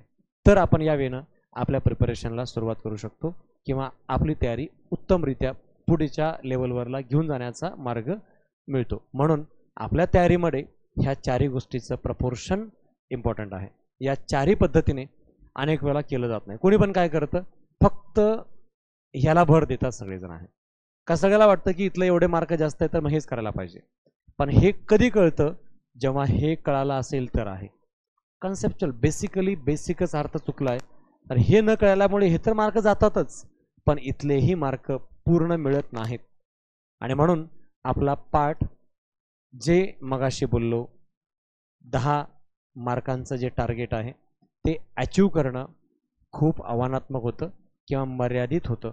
या वेळेनं आपल्याला आपल्या दिशेत एक उत्तमरित्या प्रिपेअर करताना ह्या सिक्वेन्सनंच अभ्यास केला पाहिजे. जसं डी मधला सिक्वेन्स सांगितला तसं इथं सी मधला सिक्वेन्स आहे, जो या ठिकाणी मोस्ट प्रॉमिनंट पार्ट आहे. कन्सेप्ट, कंटेंट, करंट करा. जेव्हा तुम्हाला कन्सेप्ट क्लिअर होतात तेव्हा त्याच्या कंटेंट क्लिअर करायला वेळ लागत नाही. कंटेंट क्लिअर होतो तेव्हा त्याचं करंट पाहायला अवघड जात नाही. मुलं काय करतात, टॉपिकच वाचला नाही, करंट बघायला शोधायला सुरू करतात. आणि कन्सेप्टच क्लिअर नाही, कंटेंट गोळा करत फिरतो आपण. म्हणजे म्हणतो ना, तुम्हाला मी सांगितलं की शाश्वत विकास हे काय आहे, तर शाश्वत विकास म्हणजे मिलेनियम डेव्हलपमेंट गोल, सस्टेनेबल डेव्हलपमेंट गोल या रिलेटेडच्या पूर्ण कंटेंटचा पार्ट सगळे गोळा करतात. पण मुळात शाश्वत विकास ही कन्सेप्ट क्लिअर असेल तर SDG MDG बघणं सोपं जातं. मुळात तुम्हाला हेच माहिती नाही की सिंगल ट्रान्सफरेबल वोटिंग सिस्टमचा अर्थ काय, पण तुम्हाला हे माहिती असून काय उपयोग. सिंगल ट्रान्सफरेबल वोटिंग सिस्टम ही आपण कुण्या देशाकडून घेतली, आपण आपल्या देशात सध्या कुणाकुणाला वापरतो, हे आर्टिकल कोणत्या अंतर्गत नमूद आहे, हे आर्टिकल या माध्यमातून ती कुणाकुणाची व्यवस्था लागू केली जाते, यामध्ये कोण कोण मतदान करतं, कसं मतदान होतं, हे झाला कंटेंट. पण हे कधी उपयोगाचं आहे, जर कन्सेप्ट क्लिअर असेल तर. मी कोण आहे हे समजलं नाही तर माझी माहिती जाणून घेण्यात काहीच उपयोग नाही. कारण कोणती गोष्ट बेसिकली कन्सेप्च्युअल क्लॅरिटी पाहिजे, तेव्हा त्याच्या रिलेटेडच्या फॅक्ट लक्षात राहतात. म्हणून आपण अगोदर कन्सेप्ट क्लिअर करायच्या, इथल्या फॅक्ट कलेक्ट करायला वेळ लागत नाही. म्हणून स्टेट बोर्ड फर्स्ट, देन संदर्भ, देन PYQ सॉल्व करणे आहे. स्टार्टिंगला PYQ इथं बघायचंय, सॉल्व नाही करायचंय. मैदान बघून घ्यायचंय, काय आहे मैदान बघून घ्यायचंय, कसं आहे हे बघून झालं की मग कन्सेप्ट क्लिअर करून घ्यायचंय याच्यातून, कन्सेप्च्युअल पार्ट. आणि कन्सेप्च्युअल पार्ट क्लिअर झाला की मग आपल्याला संदर्भ म्हणजेच या संदर्भातून आपल्याला कंटेंट कव्हर करता येतो. कंटेंट कव्हर झाला की मग करंट मॅगझिन पुस्तकातून आपण हा पार्ट कव्हर करतो. हा कव्हर झाला की याच्या रिलेटेड GK पार्ट कोणता आहे गेल्या 20-30 वर्षात, तो कव्हर होतो. आणि हे कव्हर झाले की मग पुन्हा यायचं PYQ कडं. आणि जे काही केलंय आपण ते बेस झालंय का, काही चुकलंय, काही कमी पडतंय, सगळं आहे पण रिव्हिजन नाही. रिव्हिजन झालंय पण प्रश्नांचा सराव कमी आहे, प्रश्नांचा सराव पण झालाय, वेळ कमी पडतोय, वेळ पण झालाय पण अजूनही प्रश्न चुकतायत.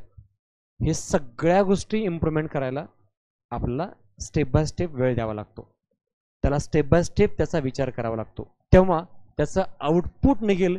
या पद्धतीने आपण त्याच्यावर भर द्यायला सुरुवात करतो किंवा त्या पद्धतीने त्याचा अनालिटिकल पार्ट घ्यायला हरकत नसते. पण हे करताना आपण एक जागा कोणती चुकवली आणि दुसऱ्या पद्धतीने त्याचा पार्ट अंमलात आणला तर मात्र हातून बऱ्याच गोष्टी मिस होण्याची शक्यता नाकारता येत नाही. म्हणून कंबाईनची तयारी करताना फक्त माझ्या राज्यघटनेच्या विषयापुरता प्री मेन्सचा आढावा न घेता आपण मेन्स कम प्री या पॉईंट ऑफ व्ह्यूनं याचा आढावा घेणं आणि त्या लेवलवरती त्याचा अभ्यास करणं आपल्याला आवश्यक आहे. आणि हेच त्या ठिकाणचं नेटवर्थ स्टडीचा घटक आहे असं म्हणायला हरकत नसते. म्हणून स्टार्ट कुठून करायचं, स्टार्ट कशातून करायचं, त्याचं वेटेज काय, त्याचं इम्पॉर्टन्स काय, त्या पद्धतीने त्याच्या अभ्यासाची तयारी कशी करायची, ह्या सगळ्यावर या सेक्शनच्या माध्यमातून मी तुम्हाला भर दिलेला आहे. सोर्सेस काय तेही सांगितलं आहे, स्टार्ट कुठून कसं करायचं आहे, त्याचं का रिझन आहे ज्यासाठी आपण या माध्यमातून हे प्रिपेअर करतोय. हे नियम पॉलिटिक्ससाठी 10 मार्कांसाठीच नाही तर या चारही विषयासाठीही 10 मार्कांच्या पॉईंट ऑफ व्ह्यूने याचं इम्पॉर्टन्स आहे. हे इथं आपण वापरायचा, याला अंमलात आणण्याचा प्रयत्न केला आहे आणि या पद्धतीने त्याच्यावर फोकस ठेवणे, त्याच्याबद्दलचा ॲनालिसिस करणे हे या ठिकाणची बेंचमार्क व्यवस्था आहे. हे आपल्याला आपल्या प्रिपरेशनच्या पॉईंट ऑफ व्ह्यूनं मॅक्स मोस्ट ऑफ द टाईमला याच्याबद्दलचं विचार करण्याची आवश्यकता राहते आणि हेच या पद्धतीने इथलं इम्पॉर्टन्स होतं आहे. कारण शेवटी गोल 200 मार्कांचा आहे. गोल फक्त 15 क्वेश्चनचा नाही, 10 क्वेश्चनचा नाही, ओव्हरऑल पूर्णपणे कंप्लीट पार्ट कसा आपण इम्प्लिमेंट करतो त्याच्यावरचा आहे. आणि विषय फक्त GS 2चा नाही, GS 1चाही आहे. कारण आपण कंप्लीट मेन्स कम प्री या पॉईंट ऑफ व्ह्यूनं जे काही अभ्यास करणार आहोत. फक्त फरक काय, इथे इंग्लिश मराठी फक्त मुख्य परीक्षेला आहे. मग तुलनेनं आपल्याला याच्यावर जास्त भर द्यावा लागेल कारण हे मेन्सला पण आहे, प्रीला पण आहे. मग मी इथून पुढे अभ्यास करताना हाफ टाईम माझा इंग्लिश मराठीचा चालू ठेवेल. म्हणजे आता इथून पुढे लेक्चर सुरू होतील मराठी इंग्लिशचे, मग इथून पुढचे 3-4 महिने माझं क्लास चालेल हाफ डे मराठी इंग्लिशचा आणि हाफ डे मी अभ्यास करेन GSचा. मग जेव्हा GSचे लेक्चर सुरू होतील तेव्हा माझं ऑलरेडी हे रीडिंग झाल्यामुळे इथला क्लास करताना मला अजून जास्त समजेल आणि तो विषय अजून बेस्ट बनेल. आणि हे दोन्ही बॅलन्स झाला म्हणजे आपल्या राईट वेमधल्या प्रिपरेशनचा पार्टही तसाच कंप्लीट व्हायला वेळ लागत नाही आणि त्या पद्धतीने ते आपल्याला अचीव करणंही सोपं जाईल आहे. म्हणून आपल्या तयारीमध्ये ह्या दोन्ही गोष्टीचं बॅलन्स असलं पाहिजे. म्हणजे लास्ट मॅसेज यामधला काय तर तो आत्ता जुलैपासून डिसेंबरपर्यंत half day class English Marathi, half day class किंवा सेल्फ स्टडी मध्ये जे चाललंय ते GS, हे दोन्ही गोष्टी करत आपण डिसेंबर-जानेवारीपर्यंत प्रिपेअर्ड करणे. जानेवारीत मला असं वाटलं अजून पण मी करू शकतो कारण अजून कंबाईनची ॲड नाही आली तर फेब्रुवारीपर्यंत, जोपर्यंत ॲड येत नाही तोपर्यंत मेन्स अभ्यास. फक्त नोव्हेंबरच्या अगोदर वगैरे आपण मराठी इंग्लिश थांबवायचं कारण तोपर्यंत संपून जातो. मग तिथून त्याला नाही घ्यायचं. डिसेंबरनंतर फुल डे GSच, क्लास पण GSचा, अभ्यास पण GSचा. हे जेवढे दिवस पुढे वाढवता येईल तेवढं वाढवायचं. ॲड निघाली की मग ओरिएंटेशन बदलायचं आहे, ऑब्जेक्टिव्ह बदलायचं आहे, प्री ओरिएंटेड. डीपमध्ये जायचं नाही कारण ऑलरेडी डीप सगळं करून झालं आहे. वास जायचं नाही जे ऑलरेडी सगळं करून झालेलं आहे. आणि तेव्हा सगळा आवाका मेन्स लेवलचा पूर्ण झाल्यामुळे प्रीचा अभ्यास करताना कुठेही बर्डन येत नाही, काही मर्यादा येत नाहीत आणि अशा कोणत्या चॅलेंजेसमध्ये आपण लटकत नाही की जिथं आपल्याला ती गोष्ट हाताबाहेर चालली आहे असं वाटेल. म्हणून दोन्हीचं बॅलन्स आपल्या ऑब्जेक्टिव्ह लेवलवरती पूर्ण प्रिपेअर्ड करता यावं हा या पॉलिटी आणि इकॉनॉमिक्सच्या प्रीकम मेन्स पॉईंट ऑफ व्ह्यूनं आपला अभ्यास करण्याच्या तयारीतला एक महत्त्वाचा उद्देश किंवा त्याची बेसिक तयारी असं म्हणायला हरकत नाही. इथंपर्यंत तुम्हाला पॉलिटीच्या विषयाबद्दल आणि पॉलिटीसह इन जनरल GSच्या विषयाबद्दल पुढचे 7-8 महिन्यामध्ये आपण प्रीकम मेन्सच्या तयारीनं आपण कसं करणं गरजेचं आहे, त्याच्यात आम्ही इथं काय करणार आहोत आणि तुम्ही त्यासोबत तुम्ही पण कसं तयार होणं गरजेचं आहे ह्याचं एक डायरेक्शन प्लॅन होता. ज्या पद्धतीने आपल्याला पुढे काम करत राहिलो तर यश निश्चित मिळेल, हे इथलं तयारीतलं इम्पॉर्टंट पार्ट होता. पण याच्याशिवाय तुम्हाला अजून काही प्रश्न असतील या रिलेटेड आज जे मी सांगितलं आहे त्याच्या संदर्भात किंवा इन जनरल कोणतेही तर मला तुम्ही विचारू शकता.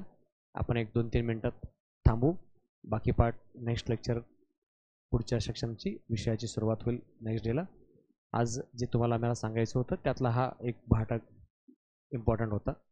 तुम्हाला असं वाटतं की जे इन जनरल तुमच्या मनात क्वेश्चन्स आहेत काही पण, तयारीपासून विषयापासून ते संदर्भापर्यंत कोणत्याही माध्यमातून काय, तर जरूर विचारा. कशाबद्दल आहे काही बुक्स जनरल? हां, येस येस, हो हो हो, येस, एक्झॅक्टली. कुठल्याही परिस्थितीत 10-15 ऑगस्टपर्यंत एकही पुस्तक नका वाचू, काहीच गरज नाही. ओनली स्टेट बोर्ड म्हणजे घेऊ पण नका तोपर्यंत, फक्त रिटेस्ट करत चला. रिटेस्ट कसं, तुम्ही मला भेटले आणि मला विचारले सर पॉलिटीला काय वाचू, त्याच्यानंतर तुमचा हा रूममेट भेटला, त्याला विचारा की ही सरांनी सांगितलं बेस्ट आहे का. त्याच्यानंतर तुमचा तो सिनियर भेटला, त्याला विचारा ते पॉलिटीचं पुस्तक बेस्ट आहे का. मग सगळ्यांकडून एकच पुस्तक आलंय, मग समजून चला की हे चांगलं आहे. मग त्याच्यानंतर एक वेळेस पुन्हा पहा की आयोगाचे पेपर बघून लक्षात येते की त्या पुस्तकातून प्रश्न येत आहेत का. हे असं ह्या पुढच्या महिनाभरात त्याला रिटेस्ट करायचे सगळ्या माध्यमातून. म्हणजे तुम्हाला एक कॉन्फिडन्स येतो की मी सगळ्या बाजूनं बघितलं तर मला असं वाटतं की बेस्ट आहे, ते करायला हरकत नाही. आणि तोपर्यंत जे युनिव्हर्सल आहे, हक्काचे मार्क आहेत, ते स्टेट बोर्ड. मग आता काय काय, सिलेबसची कॉपी, PYQ आणि स्टेट बोर्ड, हे 3 गोष्टी आपल्याकडं निश्चित ठेवायच्या. देन मग बाकीचा पाठ. बाकी ऑल क्लिअर? अजून काही शंका? नाही, होत नाही ते कुठं आहे, लक्ष्मीकांतमध्ये नाही आहे पंचायत राज, नाही करायला लागत आहे ते. आपण देऊ की, नोट्स पण आहेत, मी शिकवतो पण, तिथून कव्हर होतं, पुस्तक घ्यायची गरज नाही. एक फक्त लक्ष्मीकांतचा मोरद्या सबमिशन राज्यघटनेसाठी, पंचायतसाठी घेऊ नका सेपरेट, कारण पंचायतचे 2 मार्क येणार आहेत, त्यासाठी एखादं पुस्तक 200 पानांचं वाचणं खूप हेवी होतं, त्यामुळे तेवढी गरज नाही. मी ते क्लासमध्ये कव्हर करतो, गरज नाही. नाही, तुम्ही काढू नका, इथे क्लासमध्ये जे शिकवलं जातं आहे तेवढं हँडरिटन नोट्स सफिशियंट आहेत. आणि तुम्ही जे संदर्भ वाचाल किंवा स्टेट बोर्ड वाचाल त्याच्यामध्ये हायलाईट करून ठेवला तरी पुरेसा आहे. तुमचा जेवढा कमीत कमी वेळ जाईल नोट्स काढण्यात तेवढं बेटर राहिलं आहे. म्हणजे तुम्ही जास्तीत जास्त रिवाईज करणं, रीडिंग करणं महत्त्वाचं आहे. एखाद्या चॅप्टरचे, एखाद्या विषयाचे काही शॉर्ट नोट्स लिहिलेलं बेटर आहे, म्हणजे जेणेकरून ते रिवाईज करायला बेटर होतील अशा पद्धतीने. पण सगळ्या पॉईंट ऑफ व्ह्यूनं ते करत बसायची गरज नाही, थोडी आवश्यकता नाही आहे. म्हणजे लिहू नका काहीच. एकतर मी क्लासमध्ये सगळं तुम्हाला प्रिंटेड मटेरियल पण देतोय आणि क्लासमध्ये बोर्डवरतीही सगळं शिकवलेलं असतं, तेवढं बोर्डवर शिकवलेलं वाचलात केलात तरी ते सफिशियंट आहे, बाकी काही गरज नाही.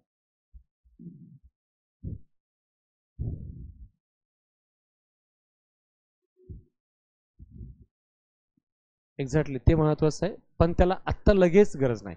म्हणजे आत्ता मला म्हणायचं आहे की आता पुढचे 2-3 महिन्यापर्यंत परीक्षेची तयारी करणं गरजेचं आहे. मग 3-3.5 महिन्यानंतर पेपरला कसं तयार व्हायचं ते आपण नंतर. म्हणजे आत्ता पेपरला तयार होण्याची आपल्याकडे क्षमता नसते, आत्ता पेपरची तयारी महत्त्वाची. एक बार मला इतिहास, भूगोल, पॉलिटी, इकॉनॉमिक्स जमला, त्यानंतर परीक्षेसाठी तो किती जमला आहे हे मला 3-4 महिन्यानंतर बघावं लागतं. म्हणजे स्पेशली ऑक्टोबर नंतर, नोव्हेंबर नंतर परीक्षेला तयार व्हायचा टाईम सुरू होतो, आत्ता नाही लगेच. आत्ता परीक्षेची तयारी महत्त्वाची आहे. त्यामुळे आता त्या पॉईंट ऑफ व्ह्यूनं काय बघायचं तर बेस्ट PYQ. मग PYQ वाचत राहणे, PYQचा अनालिसिस बघणे, त्याचा अप्रोच बघणे, हे म्हणजे सुद्धा परीक्षेला तयार होण्याचाच मार्ग आहे म्हणून, पण लगेच नाही काय. ठीक आहे, ऑल क्लिअर. आपण थांबूया तिथे. बाकी आता नेक्स्ट लेक्चर उद्या जे काही विषयाचं शेड्यूल आहे त्याप्रमाणे उद्याचं लेक्चर होईल, मिस करू नका.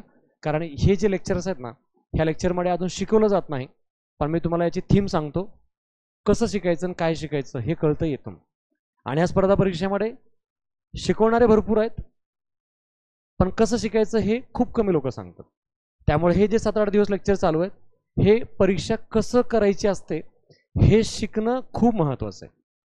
आज राज्यघटना मी शिकवायला सुरू केली असते, तुम्हाला संविधान सभा सांगितली असते, पण यामुळे तुम्हाला परीक्षा कशी करायची तयारी हे नाही कळालं असतं. मग गाडी कसं चालवायचं न शिकता घरी गाडी आणण्यात काहीच पॉईंट नाही आहे. अगोदर गाडी शिकली पाहिजे, मग घरी गाडी आणा, तुम्ही हरकत नाही. घरी गाडी आणून ठेवली आणि गाडी कसं चालवायचं हेच माहिती नाही, तर मग काय होईल, आपण एका दिवशी गाडी ठोकून ॲक्सिडेंट करून घरी येऊ आपण आहे. तर ते नाही झालं पाहिजे. म्हणून हे 7-8 दिवस काय तर ट्रेनिंग आहे, काय आणि कसं करायचं हे एक बार पिक्चर क्लिअर झालं की मग पुढे अभ्यास करायला 2 दिवस पण पुरेसे आहेत, 2 महिने पण पुरेसे आहेत. कारण गाडी कसं चालवायचं समजलंय, 2 दिवसाचं अंतर आपण 1 दिवसात पण पूर्ण करतो. कारण मार्ग कोणता आहे, ड्रायव्हिंग कशी करायची आहे, हे सगळं पिक्चर क्लिअर असतं. म्हणून हे इथून लेक्चर सगळे मिस करू नका. जे काही कन्सिस्टंट त्या विषयाचे सर्व लेक्चर घेत आहेत सगळं समजून घ्या, शिका, अंमलात आणण्याचा प्रयत्न करा. ठीक आहे, इथं आपण थांबू, बाकी पार्ट उद्या कंटिन्यू करू.